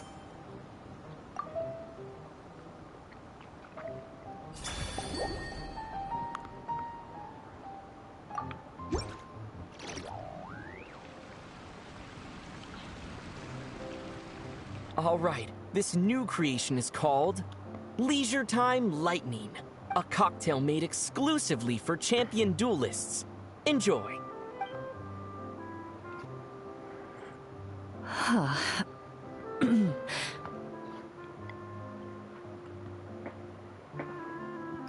Oh. Have you added fruit wine? It tastes wonderful. This is ideal for me.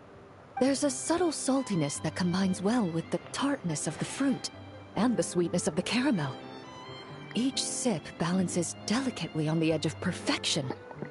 The color of the wine also fits well with the name, and the lightning imagery contrasts with the fiery nature of the caramel glaze.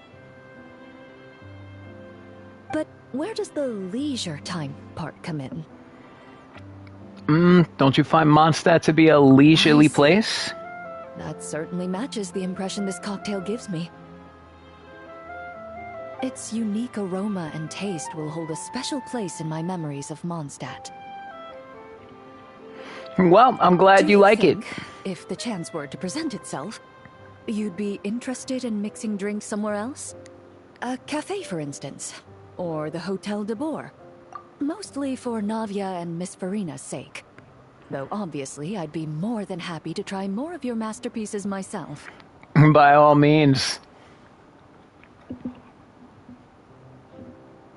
I understand. I won't try to Oh my god, you. can you imagine Farina getting drunk? I truly appreciate your hospitality. Thanks to you, whether I'm summarizing the key lessons from my exchange with Miss Eula, or discussing strategy with the Knights of Favonius, I'll be in my best condition.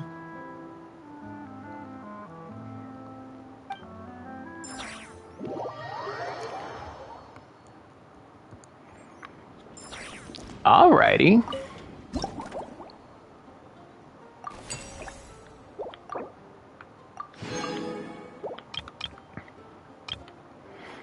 Alright, a bright red hat and curious eyes peek from behind the counter, hearing the buzz.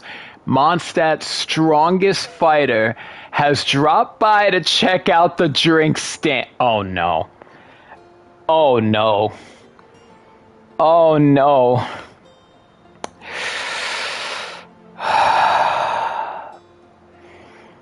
Do I do it or wait for next time? Because I still got another part left and I'm feeling pretty sleepy. My first physical therapy at home was literally at 7:40 in the morning.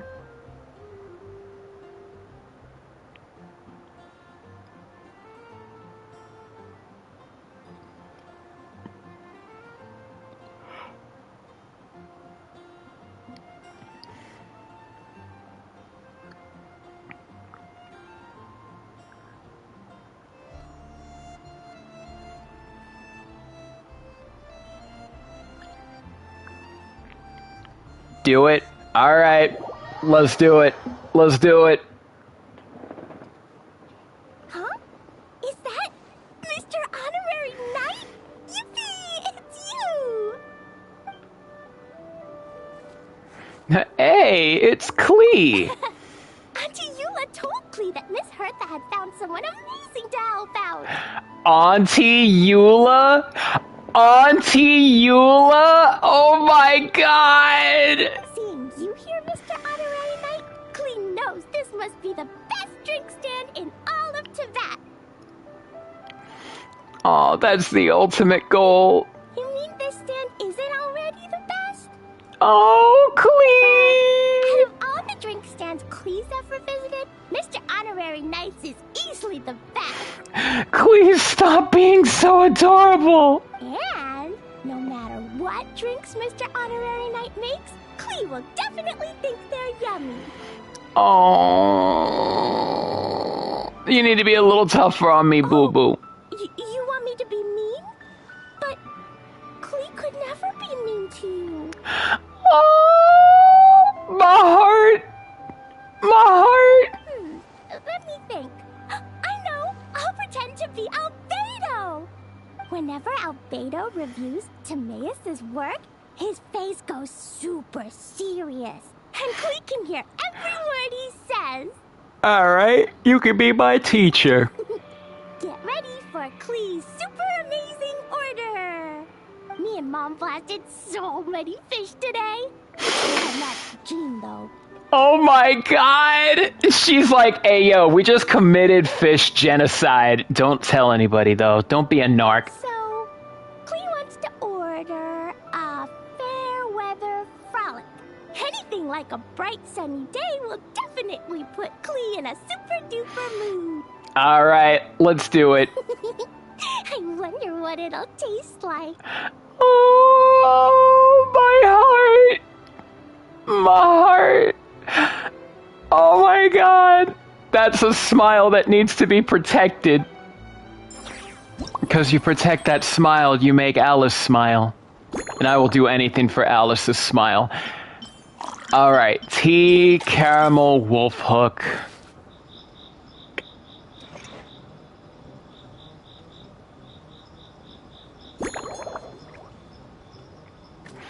Alright, small bits.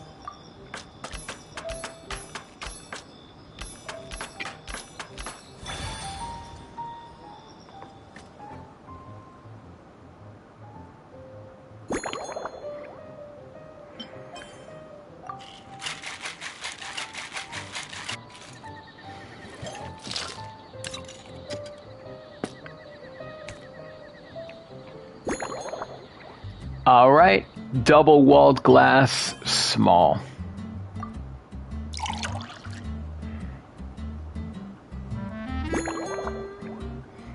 Any garnish will do. We'll give her a Valberry. No.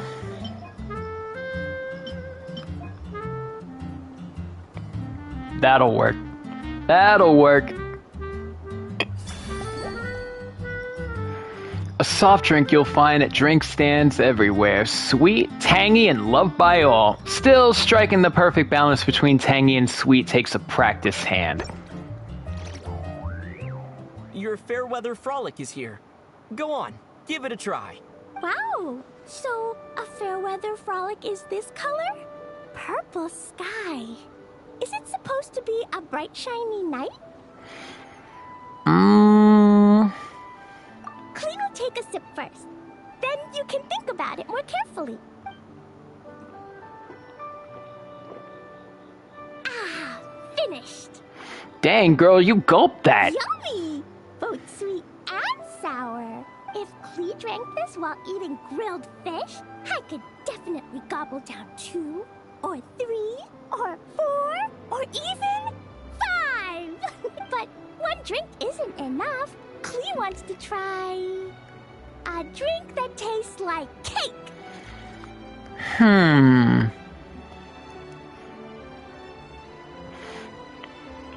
Girl in the background busting out some sick moves, right? Clee doesn't know what drink to choose. Why don't we decide together, Mr. Honorary Knight?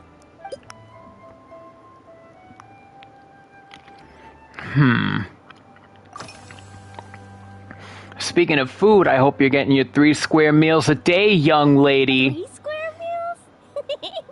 Clee often eats 5 meals a day. Sometimes even 7. Oh, well, damn. Adventuring takes a lot of energy, and if I eat too much at once, I can't run so well. So, it's better to eat lots of smaller meals. Albedo used to prepare all Klee's meals, and my lunchbox was always arranged so neatly, just like a pretty painting. Aww, I'd like to try Albedo's cooking sometime. When Albedo's busy at Dragonspine, Klee goes to eat with the other Knights of Favonius. Kaya's camp is usually the neatest, while Amber sometimes camps in the trees. It's so much fun. Oh, and Auntie Hertha makes the best food. When my mom comes back, there'll be even more yummy food to eat. There's this one dish where she takes loads of different fish and makes them into little pudding cubes. It's called Rainbow Fish Jelly. Oh. Her Chocogo Crunchy Slices are fantastic, too. It's her newest creation made with chocolate and cookies. They're a little bitter, but they're crunchy. They smell scrumptious, and they have a really sweet aftertaste. Oh, Alice is such a good mom. Whenever I eat them, I feel so full of energy. Next time, Klee will have to bring some for you to try. Still planning to eat later? Yeah, when Klee gets back home, I'm gonna eat some salted nuts while reading my book. Klee used to eat cake after dinner, but Master Jean said it's too sugary, and it's not good to eat sugary things before bed. Apparently, it makes you chubby and gives you toothaches. So, Mom got some advice from Auntie Barbie, and now she gives me nuts instead. She says they help my brain remember things better. Dodoko Barbaloth is like a really funny little... Nuts don't have much flavor. It's like chewing on grass, but they're okay if you add a little salt. Honestly, I feel that. I love eating honey roasted cashews. Next course of action? Yeah, Mom gave me an amazing book recently. She said I have to read one chapter every night, learn something useful, and then go to bed early. That book taught Klee how to make something called propellant. Now Jumpy Dumpty can go Fwah! And bounce even higher. Oh, she's so precious. Is that easy to do? It's not hard at all. In fact, it's a lot like making bombs. You just have to be careful when trimming it down. It's like sharpening a pencil that could suddenly go boom. Bedtime's an important part of Klee's schedule, too.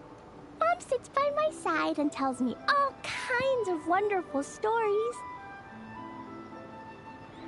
She has a lamp made of gemstones, and when she turns it on, it goes kabling and lights up the ceiling. Oh. Yeah. When something happens in the story, the lights on the ceiling make pretty pictures. Sometimes Mom falls asleep before the story ends, so Klee has to tuck her in instead. Oh, Alice is so tired from doing mom stuff. As soon as Klee learns how to use the lamp, I can come tell you stories, Mr. Honorary Knight. That sounds great. Klee has memorized so many wonderful stories, enough to make everyone happy every day.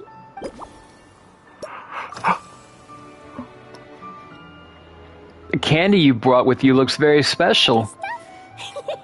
Mom taught me how to make it using the alchemy bench. A dash of sugar, then a lot more sugar, then some flowers from Mom's friend in Fontaine, star honey from Auntie Barbie, and finally, some magical jam from Auntie Tavia. Wait, Octavia? Oh wow, another one of the mages? Another member of the Hexen Circle? Damn. Wait, some flowers from Mom's friend in Fontaine. So that means Alice and Emily are tight? Yo. Put everything together on the alchemy table, wish for the shape you want, then recite Mom's incantation, and poof! Dodoko shaped candy! Oh. I can give you some Dodoko candy too if you want. And if you really like them, I can even teach you my mom's incantation. That way, you can make your own candy whenever you want. I swear to God, if they don't make Dodoko candy Alice's special treat, I'm going to be pissed. To the FBI agent who is watching my stream right now, forward this to Hoyo immediately. If you get stuck, remember to come ask Klee. When it comes to magical candy, I'm an expert. Oh. Alright, Klee brought some of the candy that Alice taught her how to make. They're made with care and look appetizing. I'm sure they must taste good, too. From the looks of it, Klee seems to be partial to very sweet candy. What if I topped her drink with candy? It would make the perfect garnish, adding both flavor and flair. Klee can't miss her bedtime, so something overly stimulating probably isn't the best. That rules out tea. Perhaps I can replace the tea with milk. Klee can't have too much sugar before bed, so she has to eat nuts instead of her favorite desserts. That last drink contained caramel, which is way too sweet, so I have to take it out, but then the drink feels incomplete. Klee mentioned her daily meal times. It seems like she really likes Alice's particular cooking. She told me about Chococo crunchy slices. I have some cocoa here made from cockwaddle, just like chocolate. What if I turn the cocoa into flakes and then swap them for the wolf hooks? No. Oh, never mind.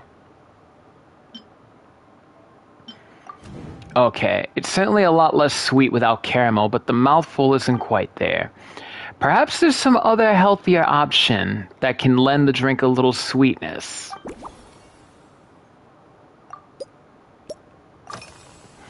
There must be some ingredients that are both healthy and sweet. Klee still wants to eat sweet things, like cake, for example. Maybe we could just go easy on the cream? Or add more fruit?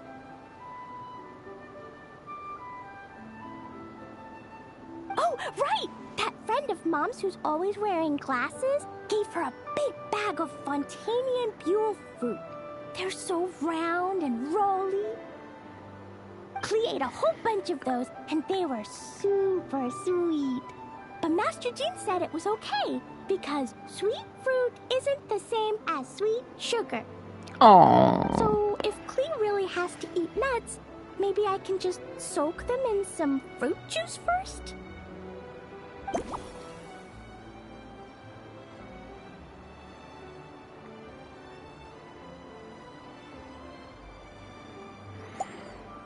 Let's see. Alright, Klee likes both fruits from Fontaine as well as juice. A little fermented fruit juice should help compensate for some of the lost sweetness. Alright, cool. We got everything set. I think I know how to improve that drink. Let me mix another one for you. Klee's looking forward to finding out how tasty your next concoction is. Oh, the little baby. She's such a little baby. Okay, so we need to get milk, fermented juice, and cocoa.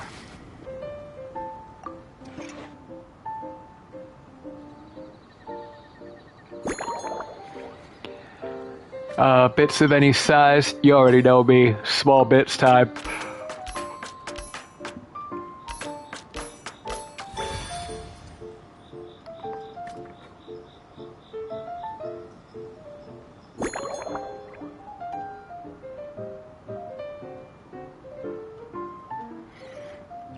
Shake with any intensity. We'll shake properly.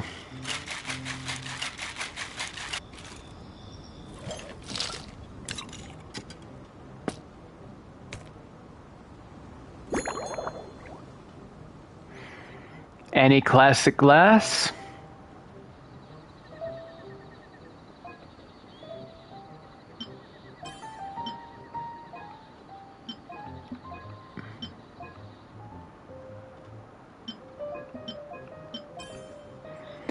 Oh, okay.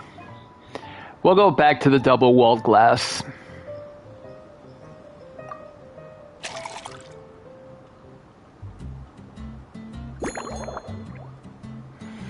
And then add Dodoko candy.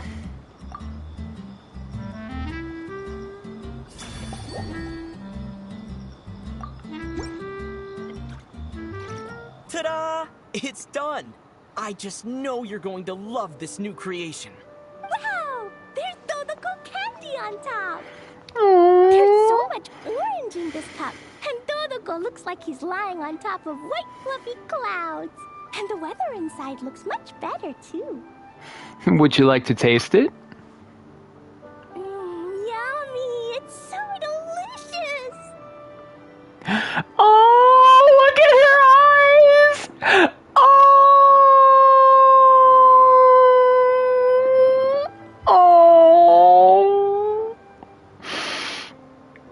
Oh, my heart.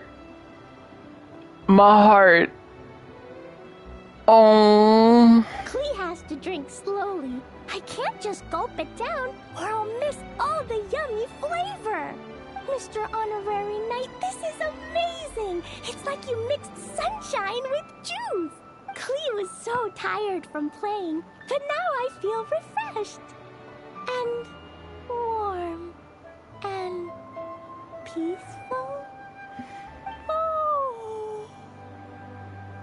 You're the best, Mr. Honorary Knight. Oh. How about you choose a name for this drink? Really? Let me think. When the weather's nice and Dodoko's happy, Dodoko will want to sing, right? And when Dodoko sings, Klee wants to sing too. So, let's call it Dodoko's Duet. What a pure little bean.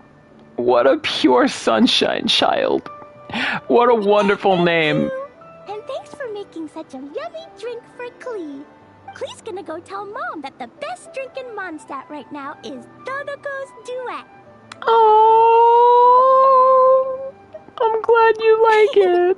Klee's gonna write down Mom's incantation and give you a copy, Mr. Honorary Knight. Then you should learn magic too, so you can make all the candies you want. See you next time. Oh, goodbye, Klee. Oh, what a sweet little angel. Oh. Oh, I got Dodoko candy. Alright, let's do that. Unlocks in 5 hours. Okay. Alrighty. I guess we'll finish this.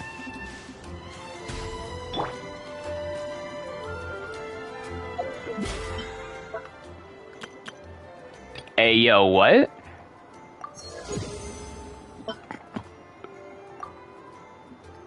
Yo, right. Oh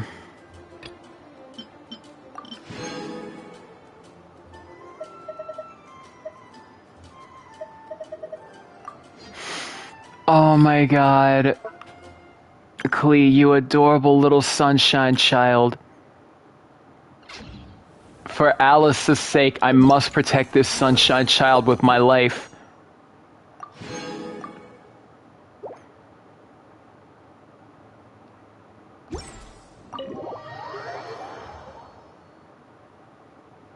Can you imagine what the hell must have motivated Mawika to give Alice a fucking vision? Like, I just noticed that. Mawika was the one who gave Alice her vision. The same with Klee.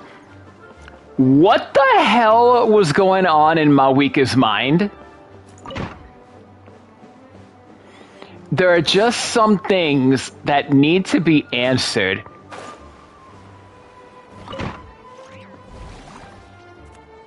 Alright, we made it! Time for round 2. Huh? Was this bubble this color before? Is something wrong? I don't think the Archons are the ones that gave visions out. Yeah, the Archons are the ones who bless the visions and stuff, so... They can, but not usually. Well, someone must have been off their rocker giving Alice a vision. especially Klee. I'm not sure. It was like this when I came to check on things this morning. It's the Abyss. What? That can't be! How would the power of the Abyss even get in there? You sure know your stuff, Traveler. That's where my head went too. But I don't know. Something is different about this power. The heavenly principles of the Shades. Maybe it is the heavenly principles? Maybe? What does that mean? It seems to be in an embryonic state. Like an egg that hasn't hatched, the dark clouds before a storm, or an omen before disaster strikes. Of course, the world within the magic bubble is imaginary, so the same should be true of this abyssal power. At least for now. You created this magic, right, Alice? Do you have any idea what's going on here? New magic does often come with its issues, so I can't say I'm entirely surprised something like this would crop up. As for a solution, however, I'm afraid I need more information first. Oh, you Googled? So, like, how do visions get granted again? One thing is for certain, at least. Given the current threat, we'll have to close off the bubble to event participants.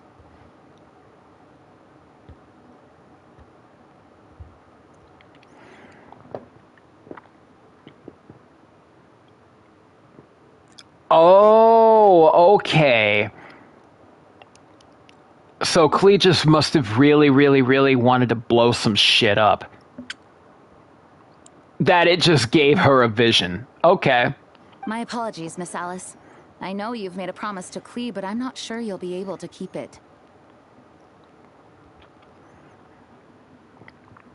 Celestia grants the visions. Okay, so what the fuck was Celestia thinking giving Klee a vision? Oh no. Oh no. My apologies, Miss Alice. I know you've made a promise to Klee, but I'm not sure you'll be able to keep it. Oh, Alice is mad. Have we ever seen Alice look this serious? Breaking a promise to Klee. Oh god, if there's one thing you don't want to piss off Alice is mentioning her daughter and how sad she's gonna be. Jean, you just press the Klee button. Never ever press the Klee button. Unprecedented crisis notwithstanding, it's too soon to just throw in the towel. What we should be focusing on is how we're going to fix this. Are we talking about the Klee situation or the Abyss situation? Both. Now, I have my suspicions, but I'll need someone to head into the bubble and confirm a few things. Alice missed the perfect opportunity instead of both to say yes. It's not like we can avoid going in there, right? We have to nip this crisis. Is this a Klee situation or an Abyss situation? Yes! I agree. We have to take action. All right. I'll go convince Klee to play somewhere else for now and then head right back. In the meantime, Nicole, be a dear and keep observing the bubble from out here. Oh, and provide any fixes you can while the rest When are did inside. Alice get teal for her outfit? I think she's already had that. Yeah, I think she already had that, like when she first showed up in Not Cry. I don't know, Alice. There are quite a few unknowns here. It's not like I can force people to head in there and take that risk. We angels aren't miracle workers. Nicole, that's... Isn't that what you're supposed to... Right, I forgot I'm a Christian and these are a different breed of angel. Anyway... You sure about that? Fine. I'll do what I can. Just be quick, okay? This is your magic, after all. Well, guess this is our best option. Well, it's like kind of... Sit back and watch. It's like a tiny bit, but I know it's supposed to represent, like, the hex and circle colors, too.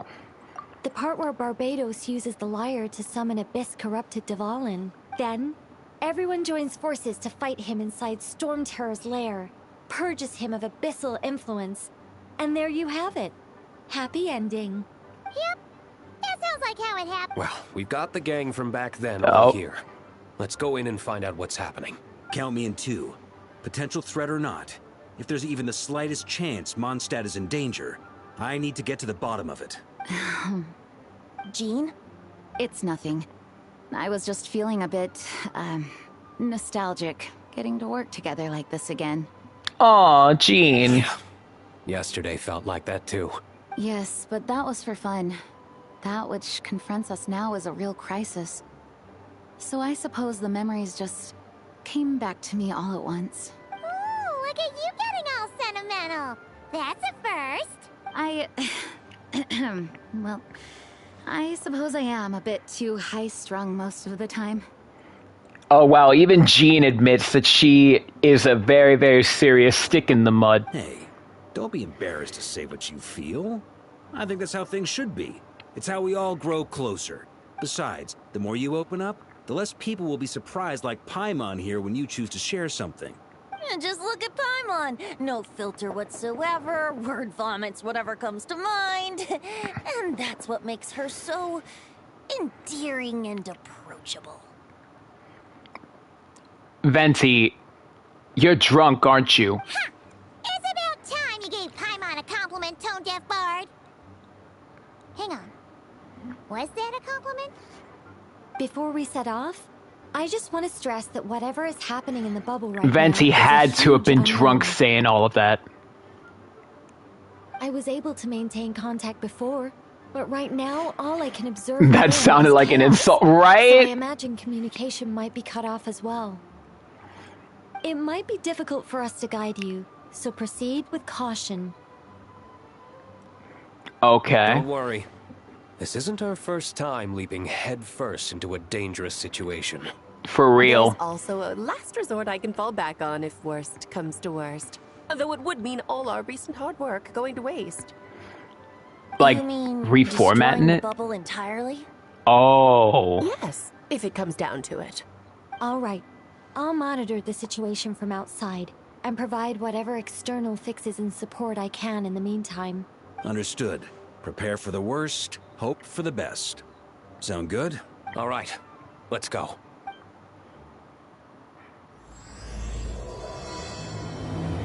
Variations on the Song of the Dragon and Freedom.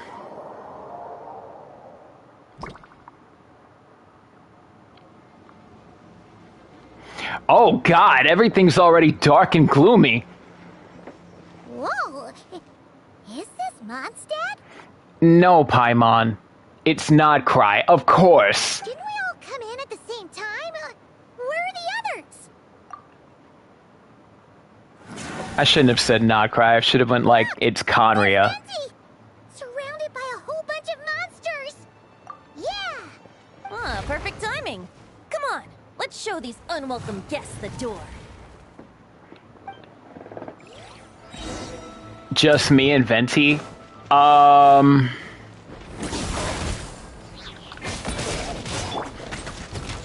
Brace yourselves. Time for takeoff. Venti! Holy hell, is that what your new bow can do? Let's play.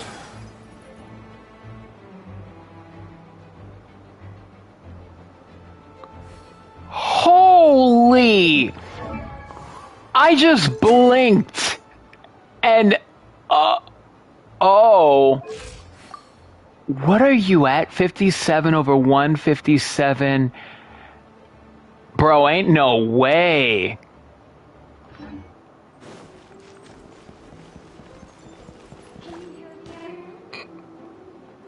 Together with some communication and control functions, and managed to smash together some items that should give us an advantage.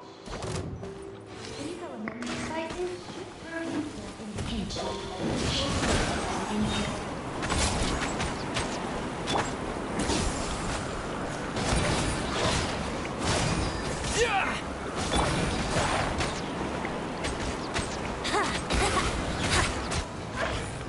Yahoo!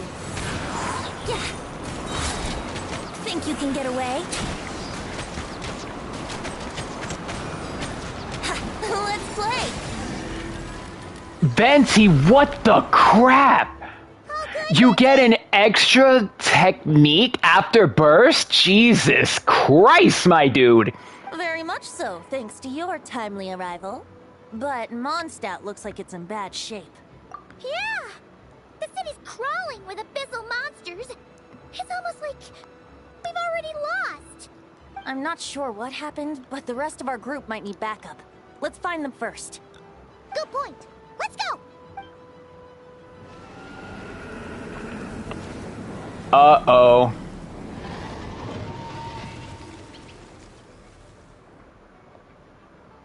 Look! It's Dvalin! Is that just Paimon, or does he look way worse than back then? You're right. The corruption has spread throughout his entire body. If we had failed to purify him in real life, I imagine this is what would have become of him. Wait! It looks like something's falling! It's his tears. Like the ones we purified in the past? Yes, but at this point, these tears are essentially crystallizations of abyssal power. If left unchecked, they will continuously summon abyssal monsters, and this disaster will never end. Holy hell. We need to get our hands on one of them. Alright. This degree of corruption cannot be cleansed. Besides, we need them in their corrupted state if we want to summon Dvalin. I doubt the pure sound of the lyre can reach him in his current state. Sounds like this whole thing is still gonna end in a confrontation, though. Yeah. Yes. I wasn't certain before Dvalin showed up, but now I'm sure this situation is more than simple chaos. It seems more like an alternate version of events. And I have some idea of how it came to be. Well, so do monsters I. abound no matter where we look. You choose where to go, and I'll follow.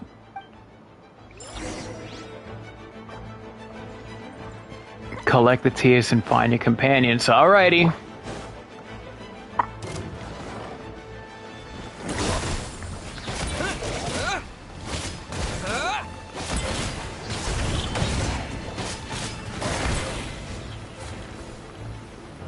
Yahoo!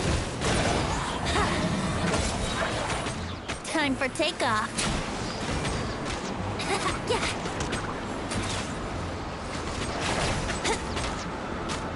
Yeah, here we go.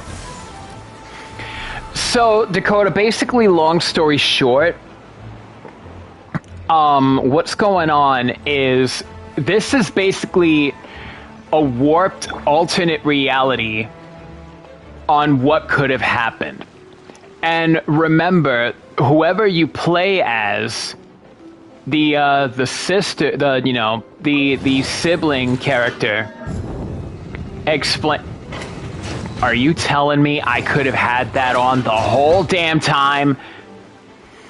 Basically, long story short, oh man, I can't even cook anything here. The way how the sibling character, whoever it is that you're playing, explains that they have the control over abyssal power as well.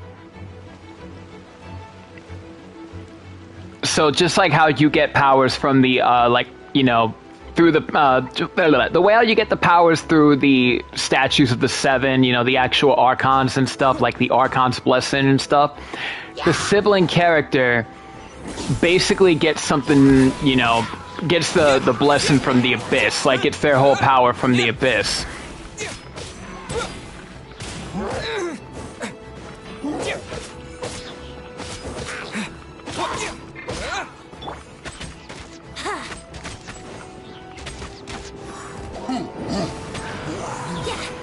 In a long story short, okay. Long story short, TLDR, they were the ones that, tried to corrupt Dvalin. Yeah, pretty much. We didn't know what was going on. Let's play. Think you can get away? Yeah, we didn't know what was going on beforehand. Brace yourselves. Until you know, until the sibling character pointed out in Leeway, like, oh yeah, I've been experimenting with, you know, I have the power of the abyss and stuff like that, so that's when you find out it was 2 and 2 together.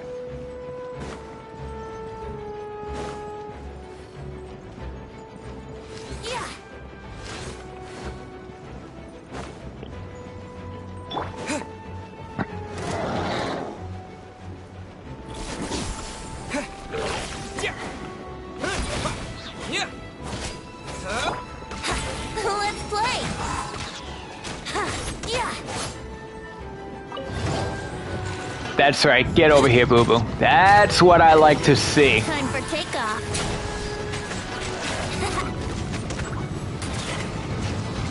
Brace yourselves.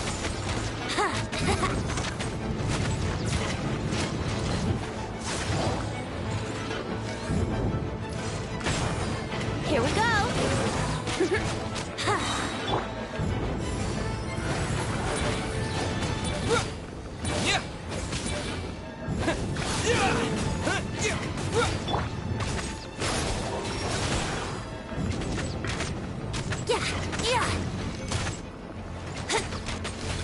Oh dear. Yahoo! Oh god, I'm losing health. I'm bleeding. Wait, what?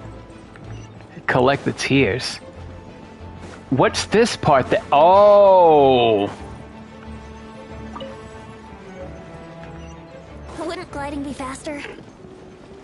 It would be, Venti. Now, if only I can, you know, how about shut your mouth and let me do this?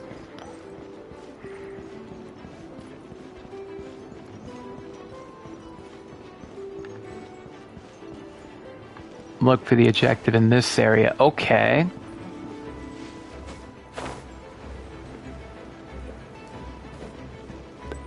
Nicole? Oh! Well, hey, I just wasted something. Oh, hello, hello. Is that Jean? Look, it's Jean! Yeah! Let's play!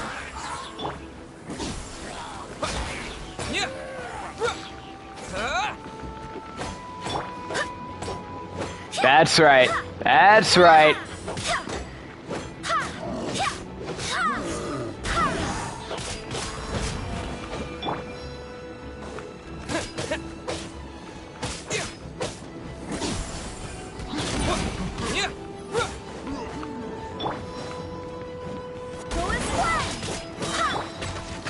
Brace yourself. Golly, Venti. Wait, what is that? Oh! Think you can get away?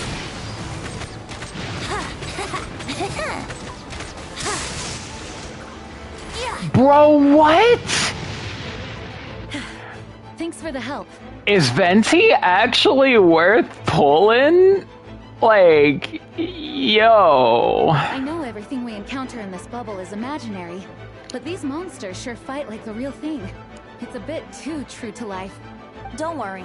As long as we collect Dvalin's tears, we can use this abyssal power to our advantage. I see. In that case, let's get moving. Have you seen Barca, by the way? We haven't found him yet. Or D-Luke. No, he might be at the upper levels. Let's search together. Right. I remember seeing D-Luke on the other side of the city. We should go help him first. Sounds like a plan. Are you concerned for D-Luke, Jean? I should probably turn that off.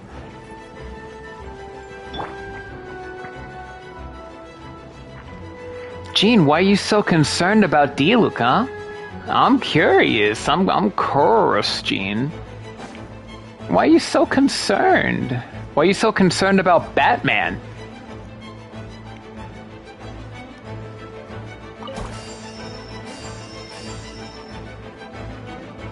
There he is.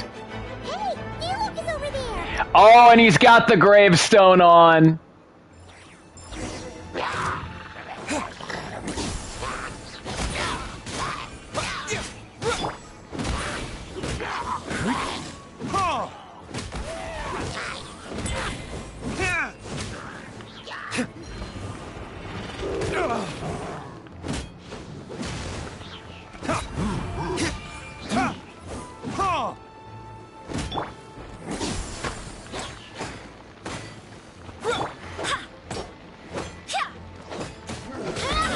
Yeah, there we go.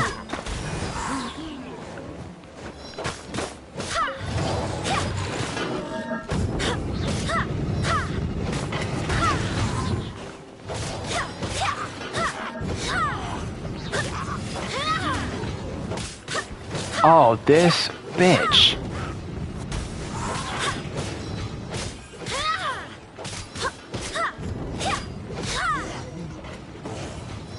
Alrighty, now we head over to Varka. Made it. Thanks for the assist. It looks like Mondstadt is in dire straits. Did you see any knights or civilians on the way here? No. My initial suspicion could be right. The knights have abandoned the city and evacuated all civilians to a different location. Abandon the city? In the face of unrelenting abyssal attacks, it's possible they had no other choice. But none of that matters now. An empty city has its advantages. We won't need to divert our attention to protecting civilians, for one. Oh, and this thing. It looks like one of Dvalin's tears. I don't feel good about just leaving it here. That happens to be just what we were hoping to find. Let's take it with us. Wait, what about Varka? Have you seen him? No, I'm not sure where he is.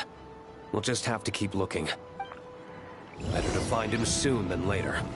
The Grandmaster is an exceptional warrior, but this is the abyss we're dealing with. You can never be too careful. I mean, yeah. Alright, so he's in the upper level.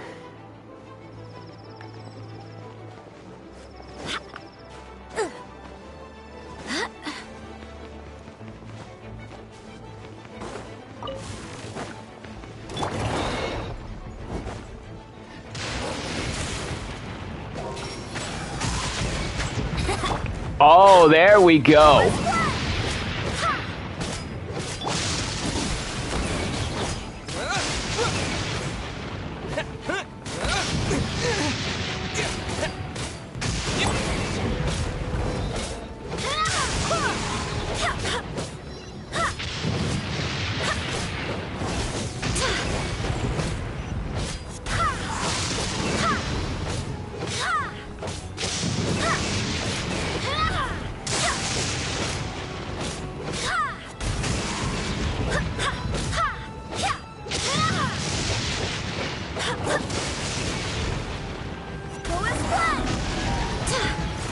Wait, does that also strike me too?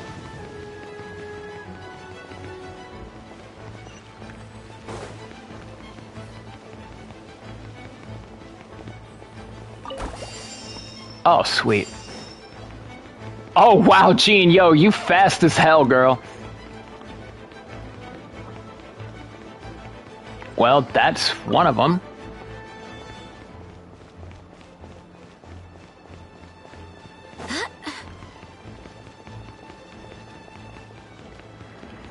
Varka has to be somewhere around here.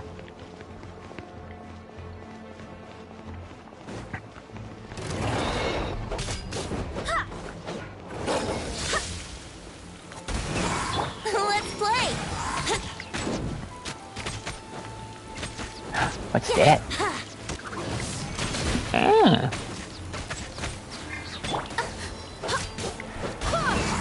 Barbados, guide us.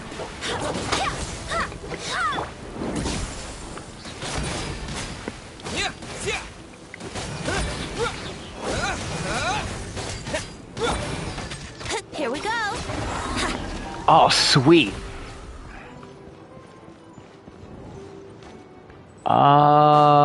Where are they? Varka, where the hell did you go?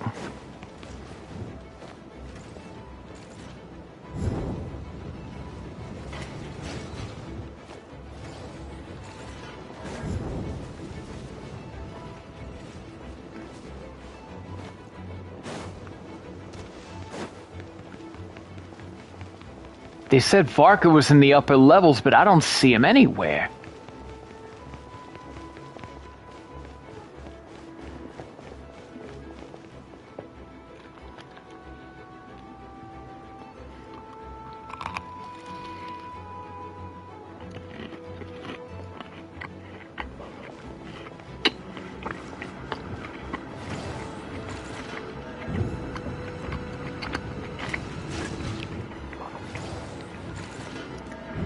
Hey, yo, that's a bomb-ass cinnamon roll I'm eating. Ooh.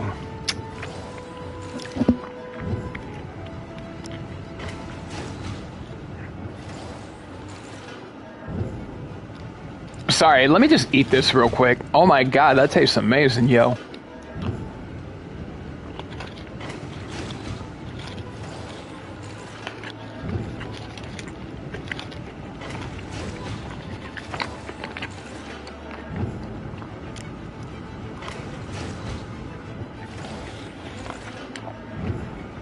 Anyway.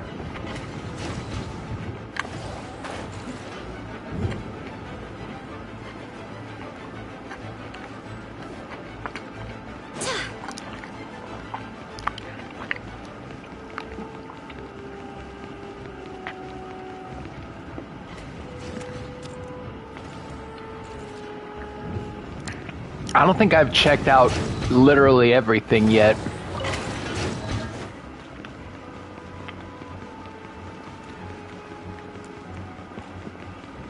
Did I go to Favonius HQ yet? Oh, there he is!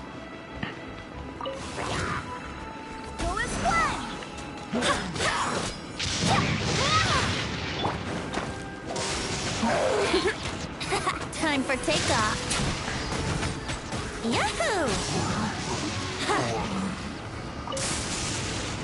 Venti, holy hell.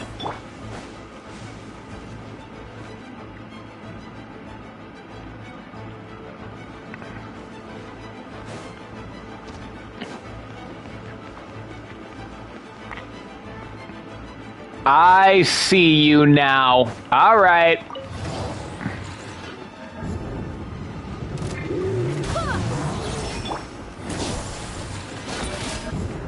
Here we go. Yeah. Yeah.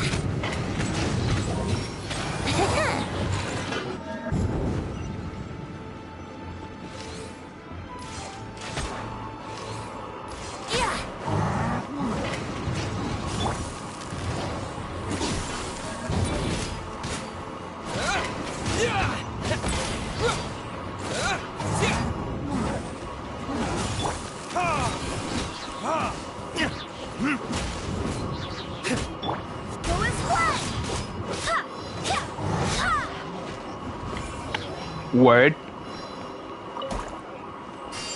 I will gladly take all this.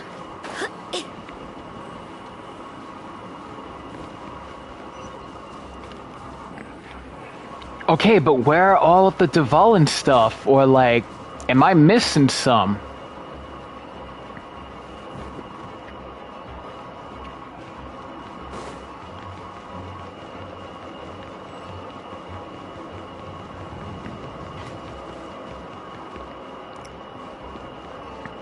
I'm pretty sure I found them all, right?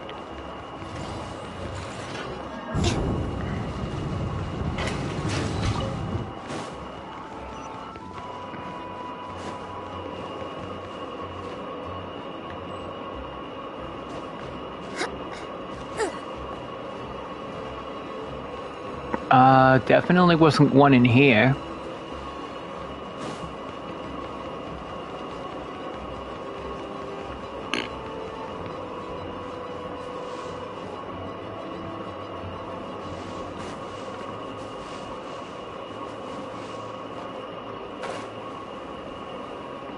Wait a second, did I get the one that I forgot at D-Look?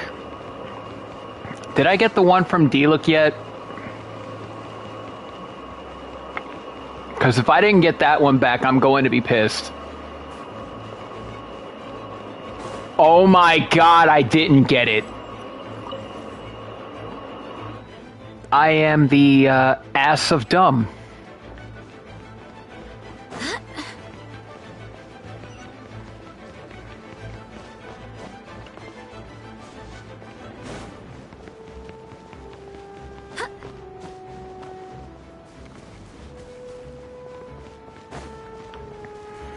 Well, at least I cleared out all these guys, so I don't have to worry about that anymore.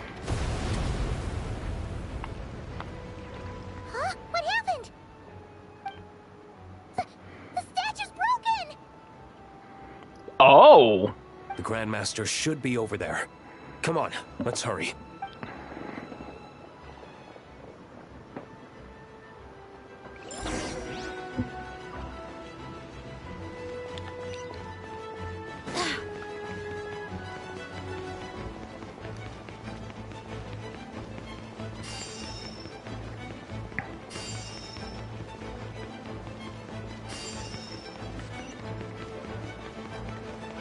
Oh, there you are.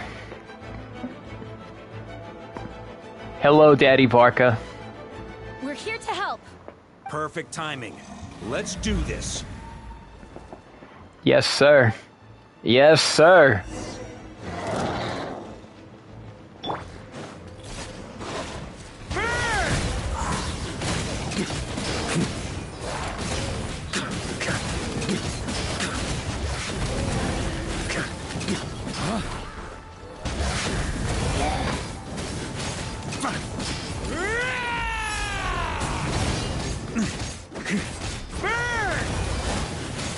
Got a bit too cocky. Up the ante! Thunder! Furious. Oh no! Can't end here. Oh no! Wait, hear me.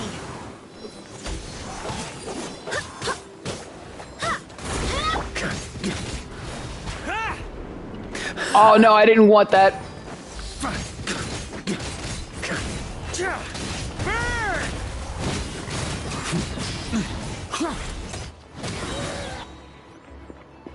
Looks like we're all back together.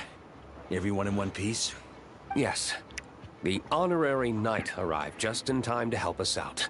Now that we've collected Dvalin's tears, the monster attacks appear to be easing up too. I'm sure you've noticed, Varka, but the city is pretty much a ghost town at this point. Yeah, we should get out of here. No sense wasting our strength.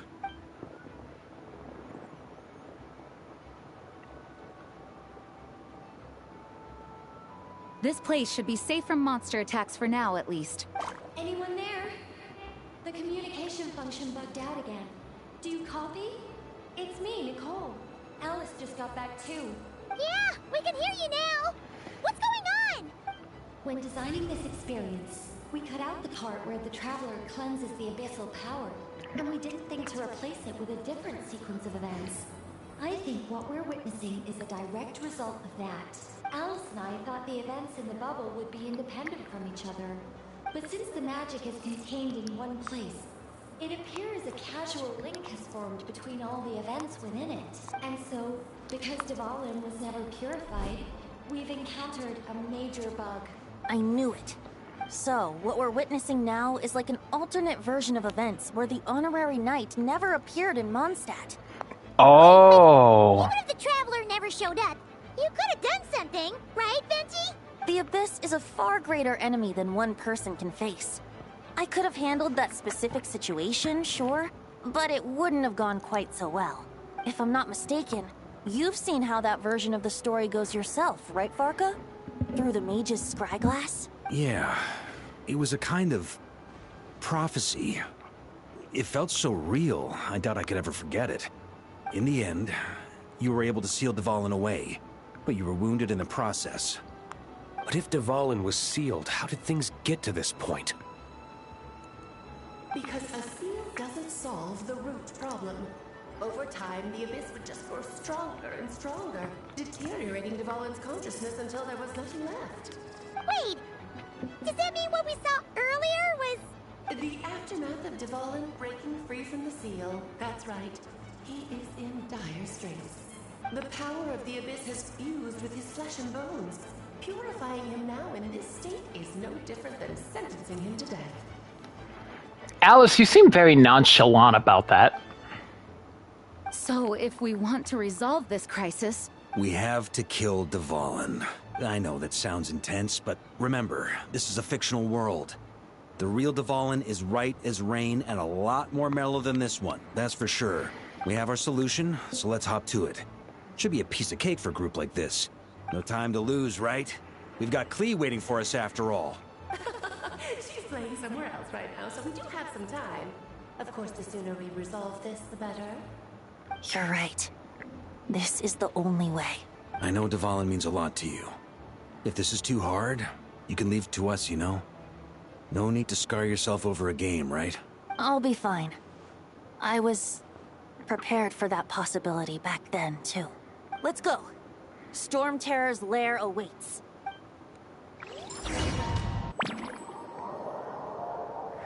I'm hoping I can just warp there. Oh. Ready, everyone? More than. Of course. I just hope I learned a thing or two since the first time around. Guess I'm the newbie, huh? Good thing I'm a quick learner then. What about you, Traveler? This was your first big fight in Tibet. Were you nervous back then? How about now? I'm not nervous. We've all grown a lot since then. We overcame this challenge once, and we can do it again. Paimon believes in you! Then let the mournful cries of this lyre, tainted and defiled, summon a familiar now utterly warped.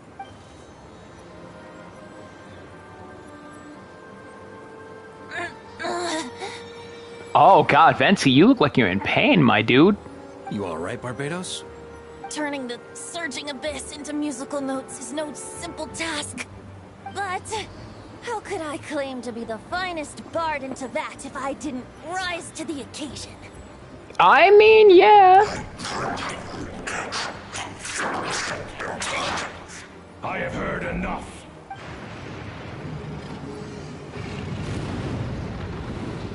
Yo, Dvalin actually looks nice with that color.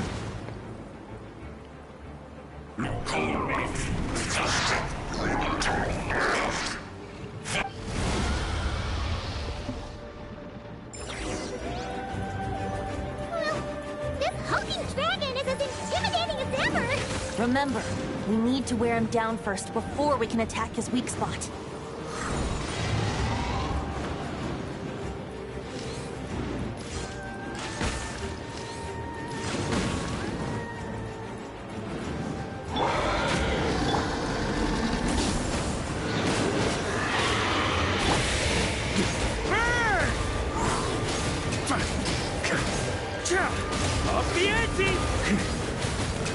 Now's our chance.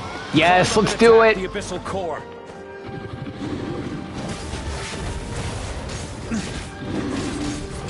Burn!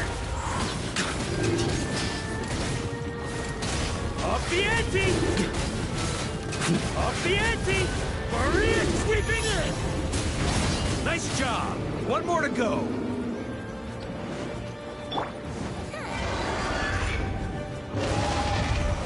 Oh, shoot.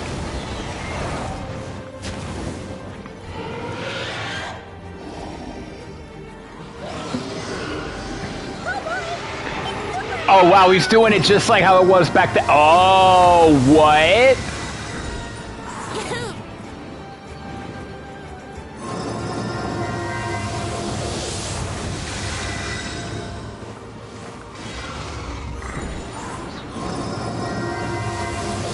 Oh, God.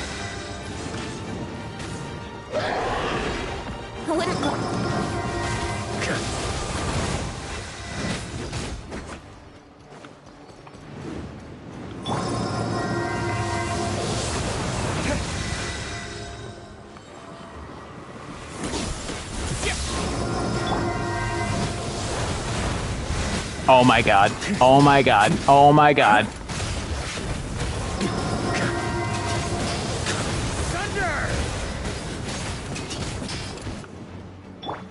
Really? Oh, damn.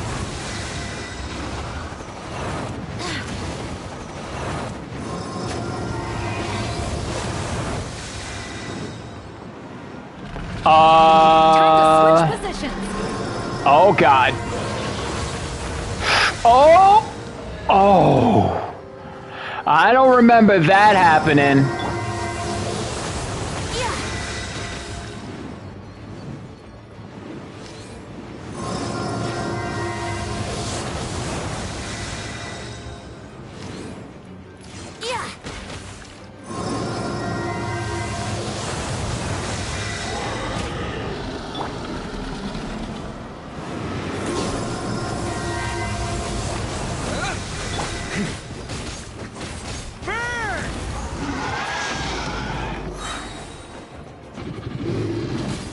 Oh my god, oh my god, oh my god, oh my god. Thunder!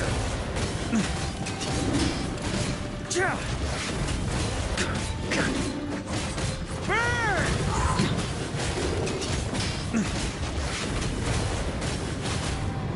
Oh my god, you're not dead yet?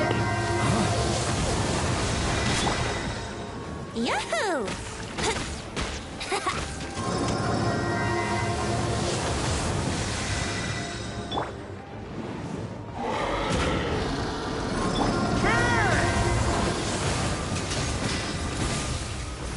Up the ante! Up the ante! Oh my god, just die already! Yeah.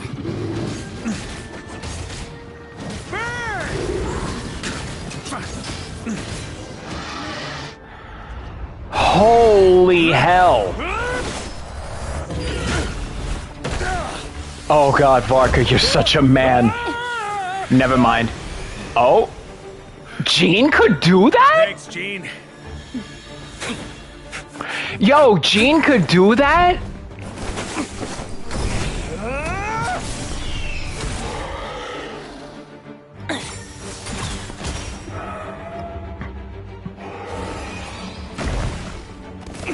Yo, if Jean better do that if she gets that rework. If that rework is confirmed to be true for a Knights of Favonius rework, yo, Jean better have an air pillar like that.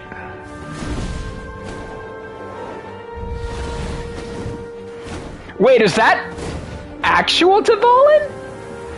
Hey, yo! Dvalin, you're here! I follow the liar's song, wherever it leads. Thank you. Looks like the mage's tale isn't over yet.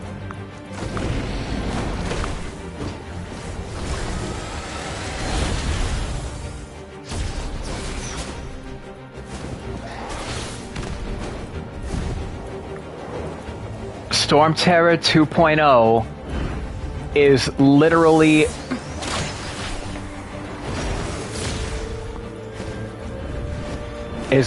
raining down thunder comets. Yo! This Clash of Dragons.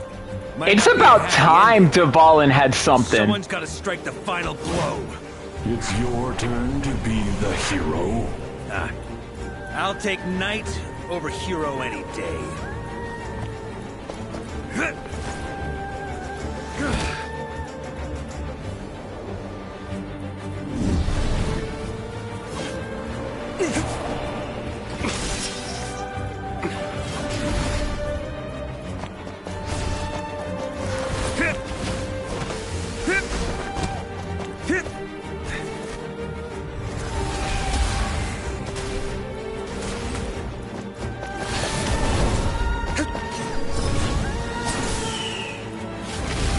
That's clearly Diluc's elemental burst. That's clearly his burst. So, like...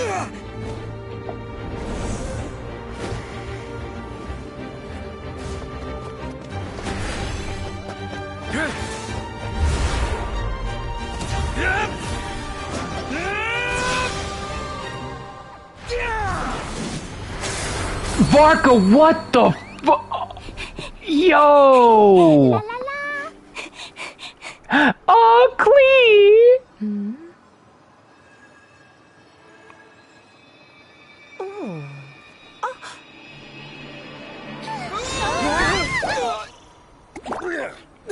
Okay. What the fuck? Dvalin just broke through the wall?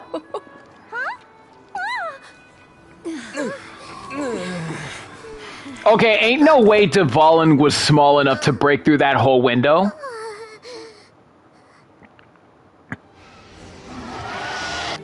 I'm calling some shenanigans here. Dvalin was not that small enough to break through that window. We've seen how big he is. The bubble crisis is resolved without incident, while Alice and Nicole fix the flaws in the magic to prevent any recurrence of the problems.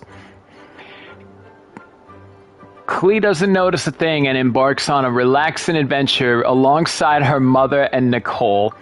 Yeah, he broke the whole wall, but it's only showing that he broke through the glass. Now the only issue left for the Knights to resolve might be the window Dvalin broke. See, ain't no way. After all, it was kind of like a choo-choo car ride. It had its fun moments and its thrills. He clearly broke through the wall. Like, there were bits of brick. There were pieces of brick. Ain't no way he broke just the window. Guess it wasn't without some collateral damage, though. Sorry about the window, Jean. It's fine. As long as the building itself is intact, I consider that a win. I'll arrange for the window to be replaced at a later date. In any case, we were lucky Dvalin arrived when he did. It would have been tricky to deal with a flying He opponent broke the wall. otherwise. Don't gaslight us like this. Yo, for real, we saw pieces of brick, okay? We saw pieces of asbestos, concrete, paint that all fell out of that wall. You can't say, Hoyo, that he only broke the window. I suppose I could have created a gust of wind to whisk us up, but I'm not sure our gliders would have survived the process. Venti, how many gliders do I have? We would have been fine. We would have had some to spare. Honestly, after everything we faced, I can't believe Alice still decided to bring Klee in there to play. She's a daring one, that's for sure. Damn right she is. Can we be certain there aren't other bugs that just haven't cropped up yet? I suppose that speaks to the confidence the mages have in their magical mastery.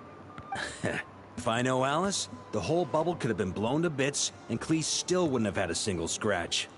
Her abilities do speak for themselves, I suppose. Mm-hmm. So, what now? Anyone down for a drink? My treat. Sounds like a great idea. But tonight it's on me. I happen to have a bottle of fine wine set aside just for the expedition team. Damn, yo, D-Look actually looking like he's cracking a smile for once. Haha, even better. Count me in. Say no more. You had me at fine wine. God damn it, Venti. All right, let's head over to my place then. You're coming too, right, Jean? I'm afraid not. There's still a lot of work to do. Jean, boo-boo, you just turned down a date. So what? The world's not gonna end if you push it off? Come on, we never get a chance like this. Listen to Varka, Jean. Listen to Varka. He is trying to get you to score. I suppose that wouldn't be a problem if you head back to headquarters with me after we're done and help make up the work. On second thought, how about you just join us when you're done with that? What about you, Honorary Knight? Gonna tag along? Varka, really? First you were doing it, and now you cock-blocking. Okay, all's well that ends well, am I right? To the bar! Alice loves going to the library.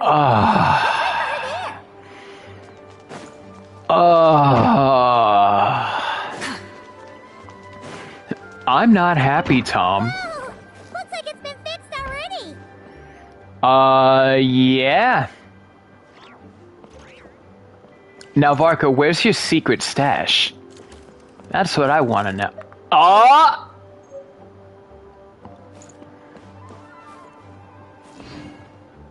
Damn right. Damn right. Now, what I want to know is, do I have access to it?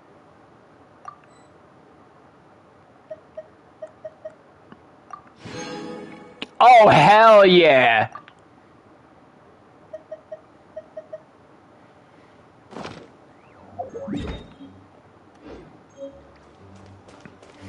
Please be quiet within the premises and refrain from making a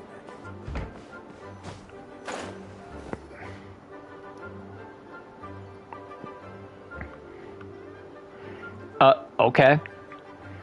Looking for me? I'm glad. I wanted to thank you for helping me keep my promise to Klee. She had a splendid time in the bubble. Oh, Alice. God, you're such a mom. Nicole came with us to make sure all was in order and prevent any similar incidents from happening in the future. You live and you learn. It's rare, but even the Dodo King isn't immune to a small slip-up here and there, I suppose. So, it's all fixed? Yes, quite. The recording work is done as well, so now all we have to do is play it on loop. It should be smooth sailing from here on out. Anyone and everyone can now enjoy the bubble at their leisure. Nicole will keep an eye on them, of course. That was fate before we changed it, right? I wouldn't put it quite like that. It was more like a fate that will not come to pass. Huh? What's the difference between the two? Let us not forget the courageous dragon slayer in the story. Well, in real life, he had already left on an expedition to Nodcry at that time.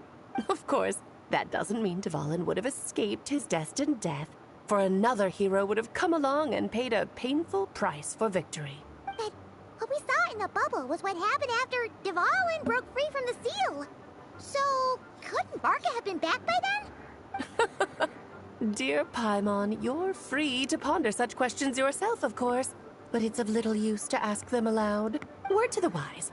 Do not lose sleep over all those what-ifs, over the fates that will not come to pass. It's an exercise in futility. Those who can observe fate yeah. see both the good and the bad of what could have happened.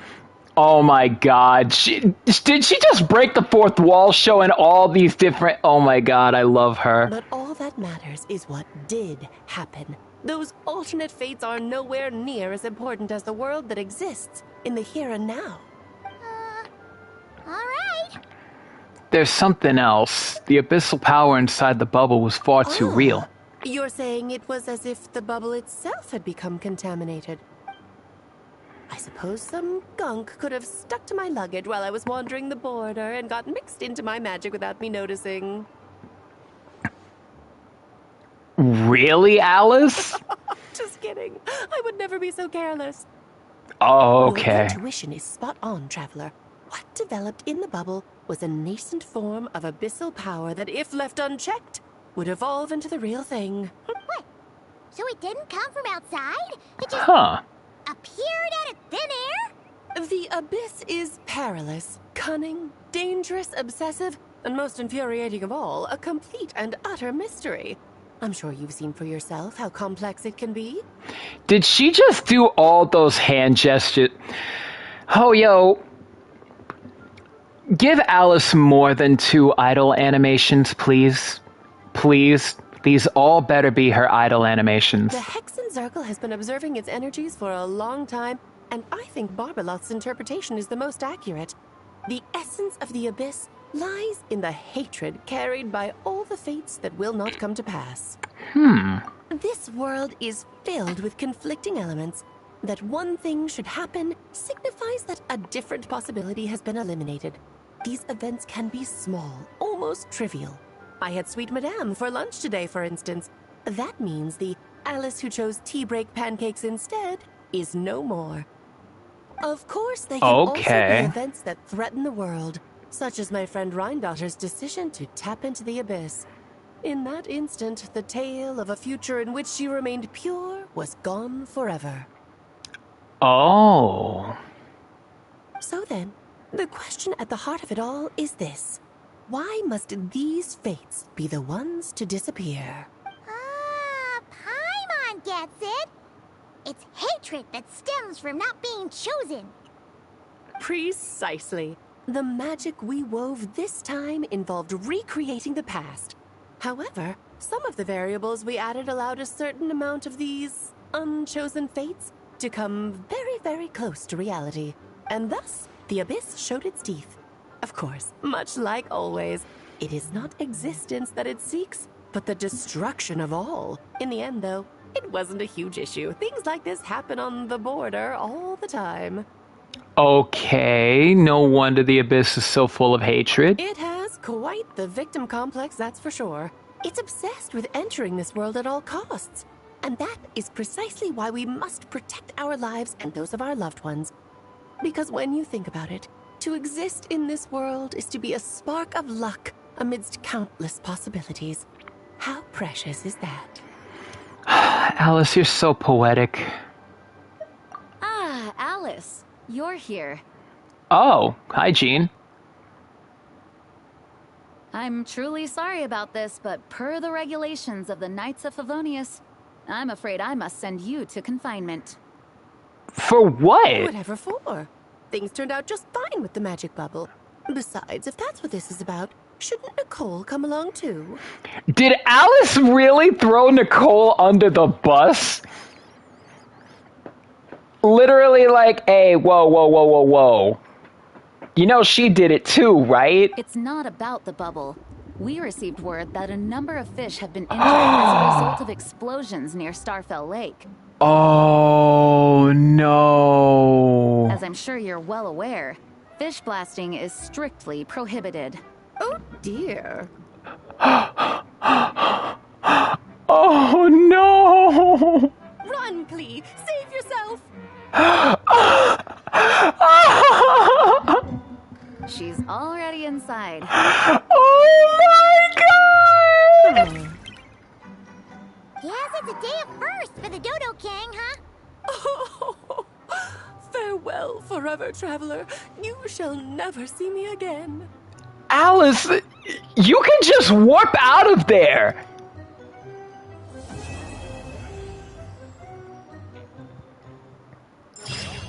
What the actual Christ? They have dialogue in solitary? Oh, you ain't gotta tell me twice.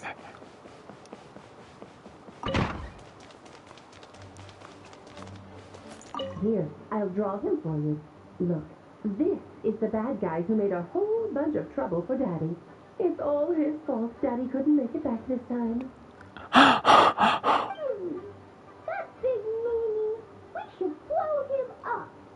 Clee! We don't even know who she's talking about. Maybe it's just some dude who, like, made some travel problems for him or something. That's right, he is a big meanie. But thanks to the honorary knight and his friends, he's not going to be much trouble anymore. Oh my god, she's talking about Dottore? Yo, how many people did Dottore screw over?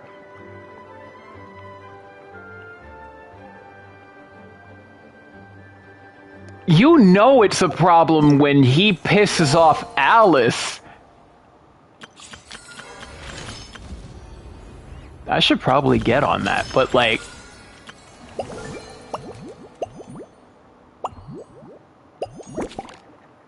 Alright, I got Echoes of Memory. Joyful Welcome. I guess I gotta wait until... Wait, what?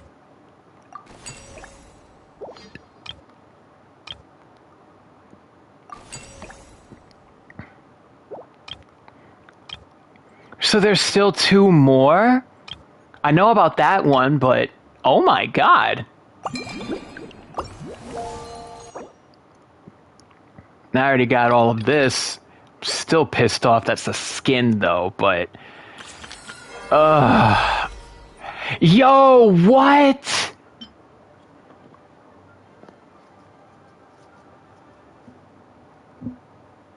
What? Holy shit, yo! Yo, that actually looks good! No. I've made it my goal. I've made it my choice to not do this. The cloud glow. Oh my god, those fits look nice. Oh man, I've said I'm not gonna do it. I'm not gonna do it. Nope. Absolutely not. God, it looks so nice though.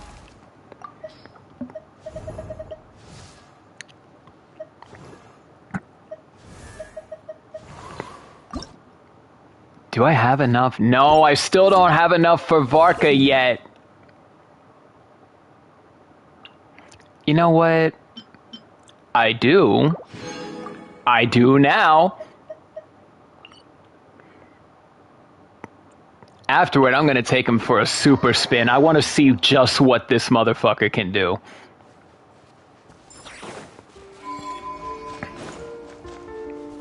Afterward, I'll see if there's anything else I can do in that event. Burden, show no mercy.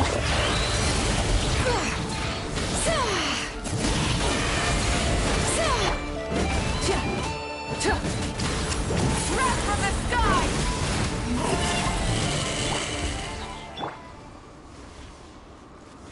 The hell? Where's... Oh.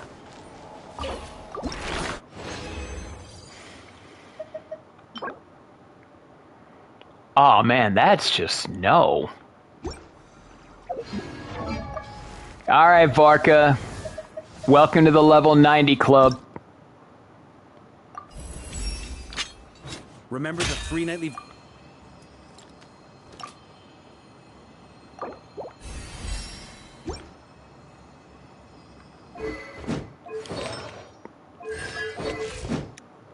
$26.47. You know what? I rather like those stats.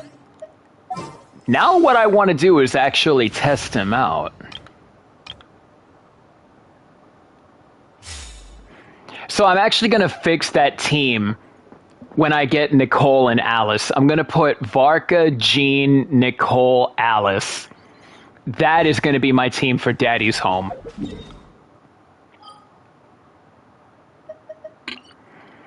Let's take it on someone who I know is weak to ice real quick.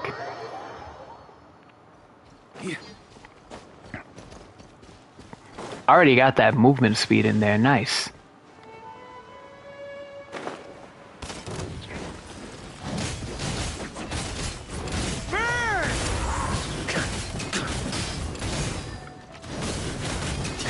Up the ante!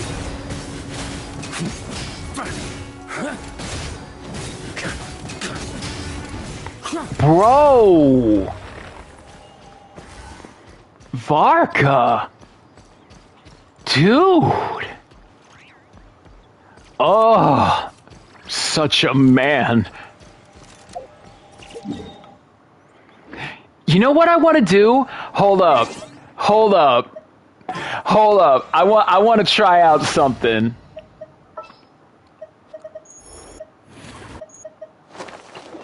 I have high hopes for this journey. I want to see something. This is how it must be.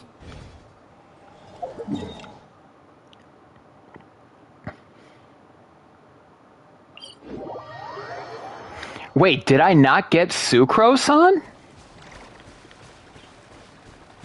I don't think I did.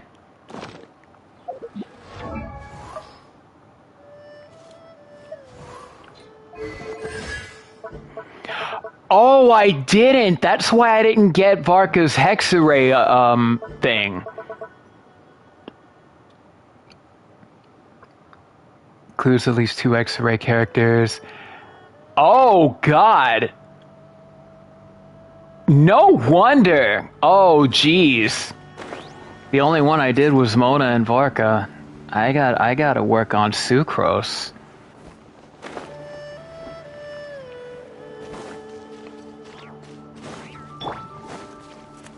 Well, now with Varka being an actual Hexarray, like having an actual Hexarray character, well...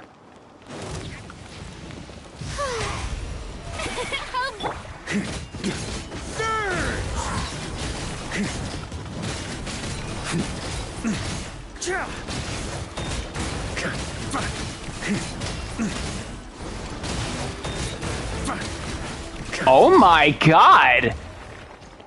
Yo! Bro, Varka just... Oh, God. Oh.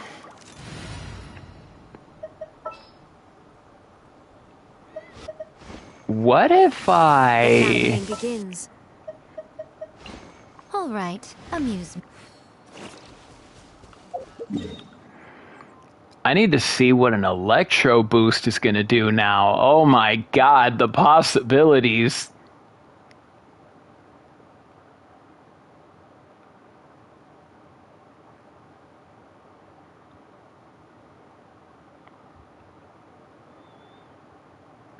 there any, like, Hydro boss enemy? Other than that. Oh, right!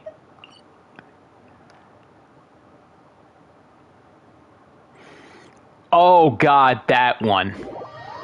I'm gonna give it a shot.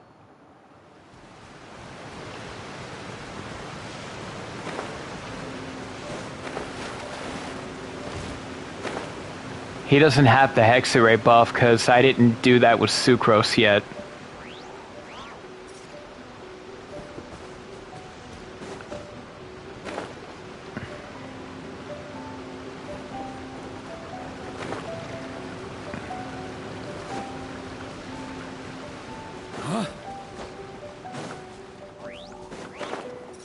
But let's see how this works. I want to see how he does with 2 Electro characters, and then I'll do the same thing with 2 Cryo characters, because golly, man.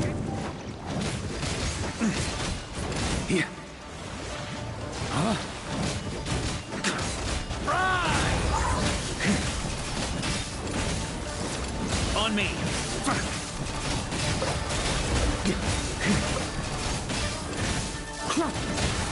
Oh my god. Oh my goodness.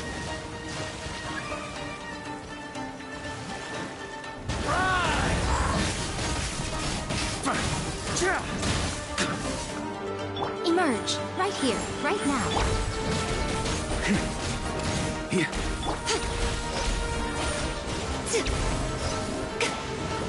Ah, damn it. Right here, emerge, right now. On me.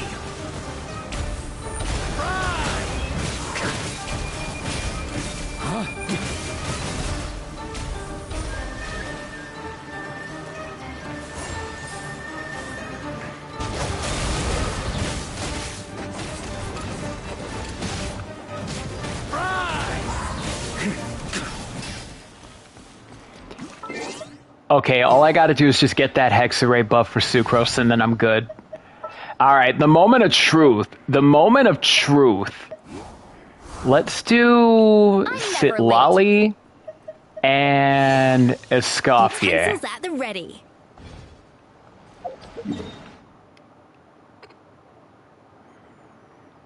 And now I just need something that'll help out with Cryo.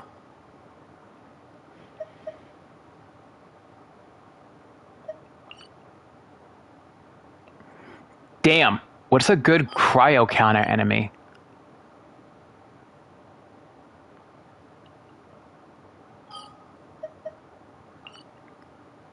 I actually forgot.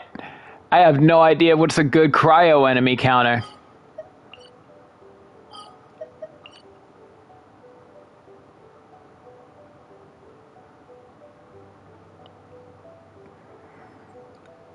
You know what?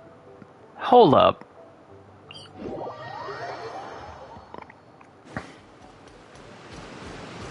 On me.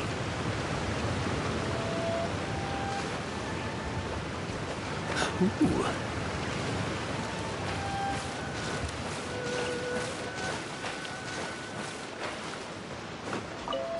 An assassin from our homeland, or a fool who trespasses upon the waters of Chainsa.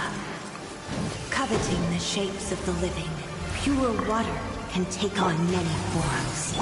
In this way, shall water deliver your punishment. The power of water is its ability to take any shape. Without solid ground, Oh my god, bro.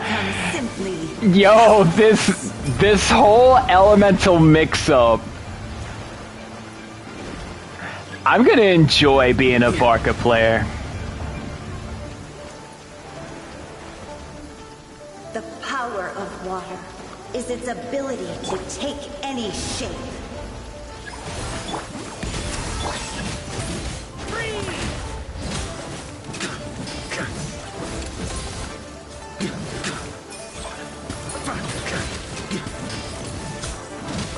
One who is ignorant of water's treasures fails also to comprehend its horrors. A little Let's see what happens when you lose your foothold.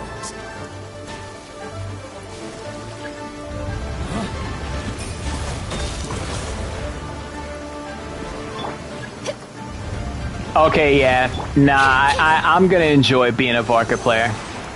I'ma enjoy it. The power of water is its ability to take any shape.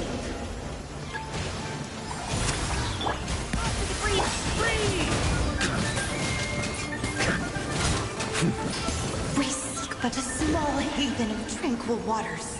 Is that so much to ask for? As long as rain falls and rivers flow, water will exist forever.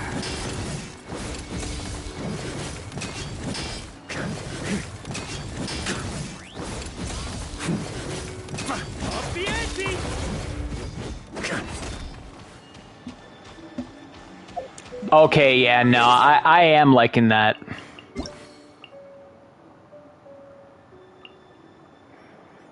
Oh. Should probably claim those real quick.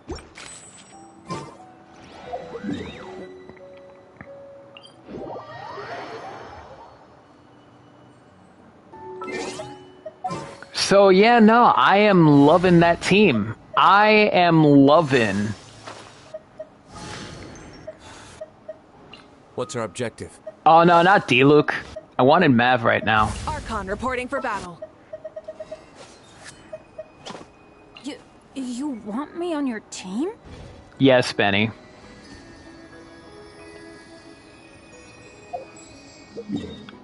Damn, so what else is there after that event? Is it just all done now? Because I'm not gonna lie, if there's nothing else left...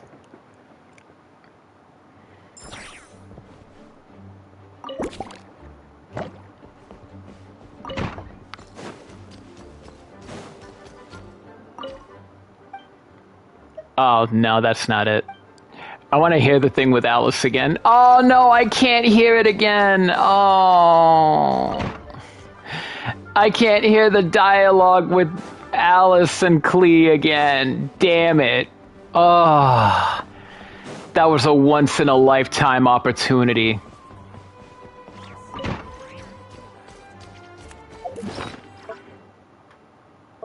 I guess I'll see what the,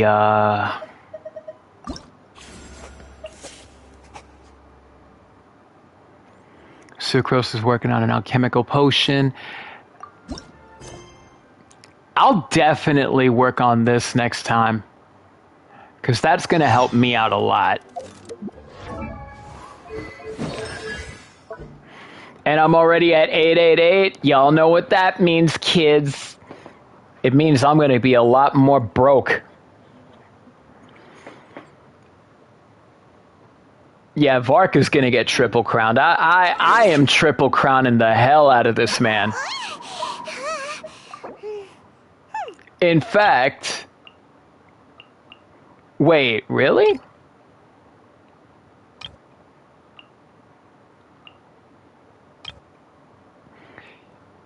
Yo! I'll take that one. Current avatar? Give me Varka. Other side of the frost moon. Arrow up. Oh!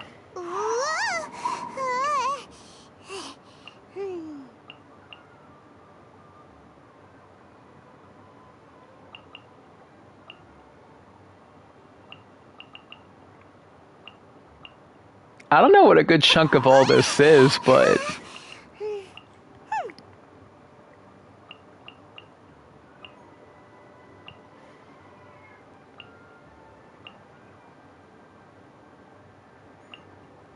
Dang, dude. You know what? I'll go back to Risley on that one. Yo, though. So there's nothing else to... There are different world quests. I'll definitely do that later on. I am mad sleepy. Like I had my physical therapy done like early in the morning, like around 7:45 in the morning, and I'm like, I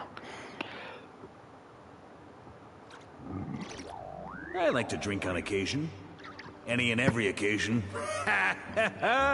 Me too, Varka, me too. But yeah, no, I'll definitely work on that sucrose quest first, because I definitely need that if I want to use Varka's Hexarray buff. But yeah, no, that's going to be a thing. That's going to be a fun thing. But that's going to have to be for next time. I am going to be, what was it? Next stream, we will be doing the Wuthering Waves, the newest chapter of Wuthering Waves, where we have Dr. Luke Herson explaining what's going on with Imith's story. Because last time I remember, we saved Imith, but it's not actually her. It's like a vessel or something that is like it has part of her, but not really. So we're gonna see what goes on with our favorite little pink-haired cyber ghost idol tomorrow. But yeah, that's gonna be it for today. This was a really fun event. If not for the weapon skin, then this would be like borderline perfect. I'm gonna honestly give it a 9 out of 10. Like a definite 9 out of 10. The reunion characters, old meeting new, really, really good. The challenges are brand new to this. Granted, you know, the battle ones are still the battle ones. I like how they brought back the bartender one. I haven't seen that since, wow, in a long time. And then that new bird thing that's like reminds, that like, you know, kind of like... Where's a good spot for a nap? Oh my god, Varka. And then not to mention you have that new Falcon Flight shooter thing that, you know, literally reminds people of Star Fox, reminds people of Gradius, reminds people of Ikaruga. So if you're into shoot 'em ups, yeah, that mode is straight up fantastic. But yeah, no, I'm gonna give this event a 9 out of 10. I'm gonna definitely give this event a 9 out of 10. Again, if not for the weapon skin, that should have been an actual weapon, ho-yo. You know, it doesn't look so bad on Sucrose either. But I digress. I digress. Oh yeah, that's right. I also wanted to increase her EM, so I gave her 2 pieces of Morningstar.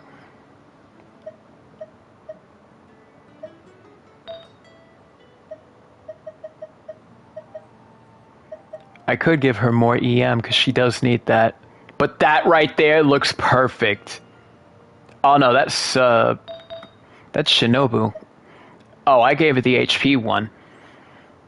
It's not a bad one, but... that one needs work. Yo, tell me how. Ooh.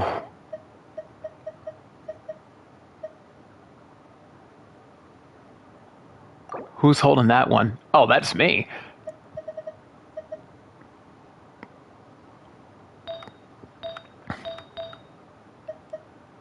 Damn.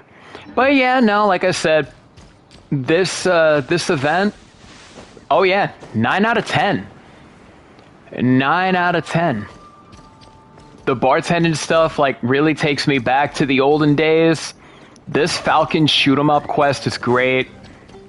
This one right here.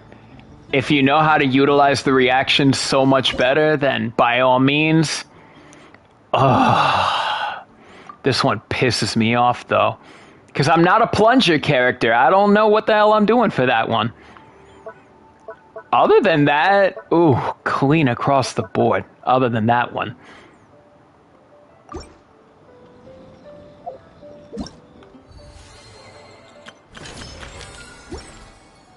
Ugh.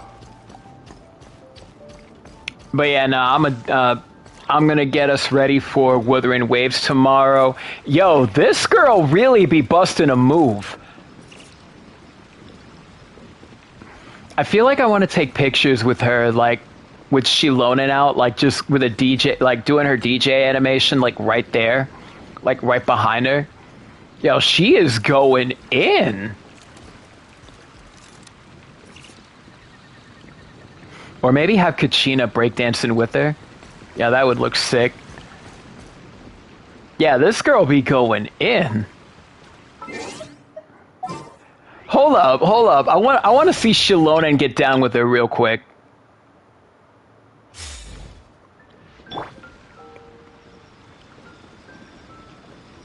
Gotta wait for it.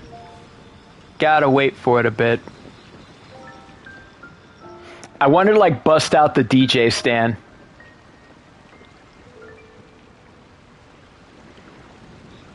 Anytime, Shilonen.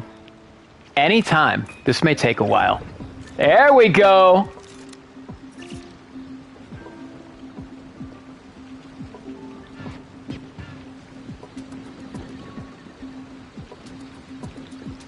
Oh my god, and she times with the beat.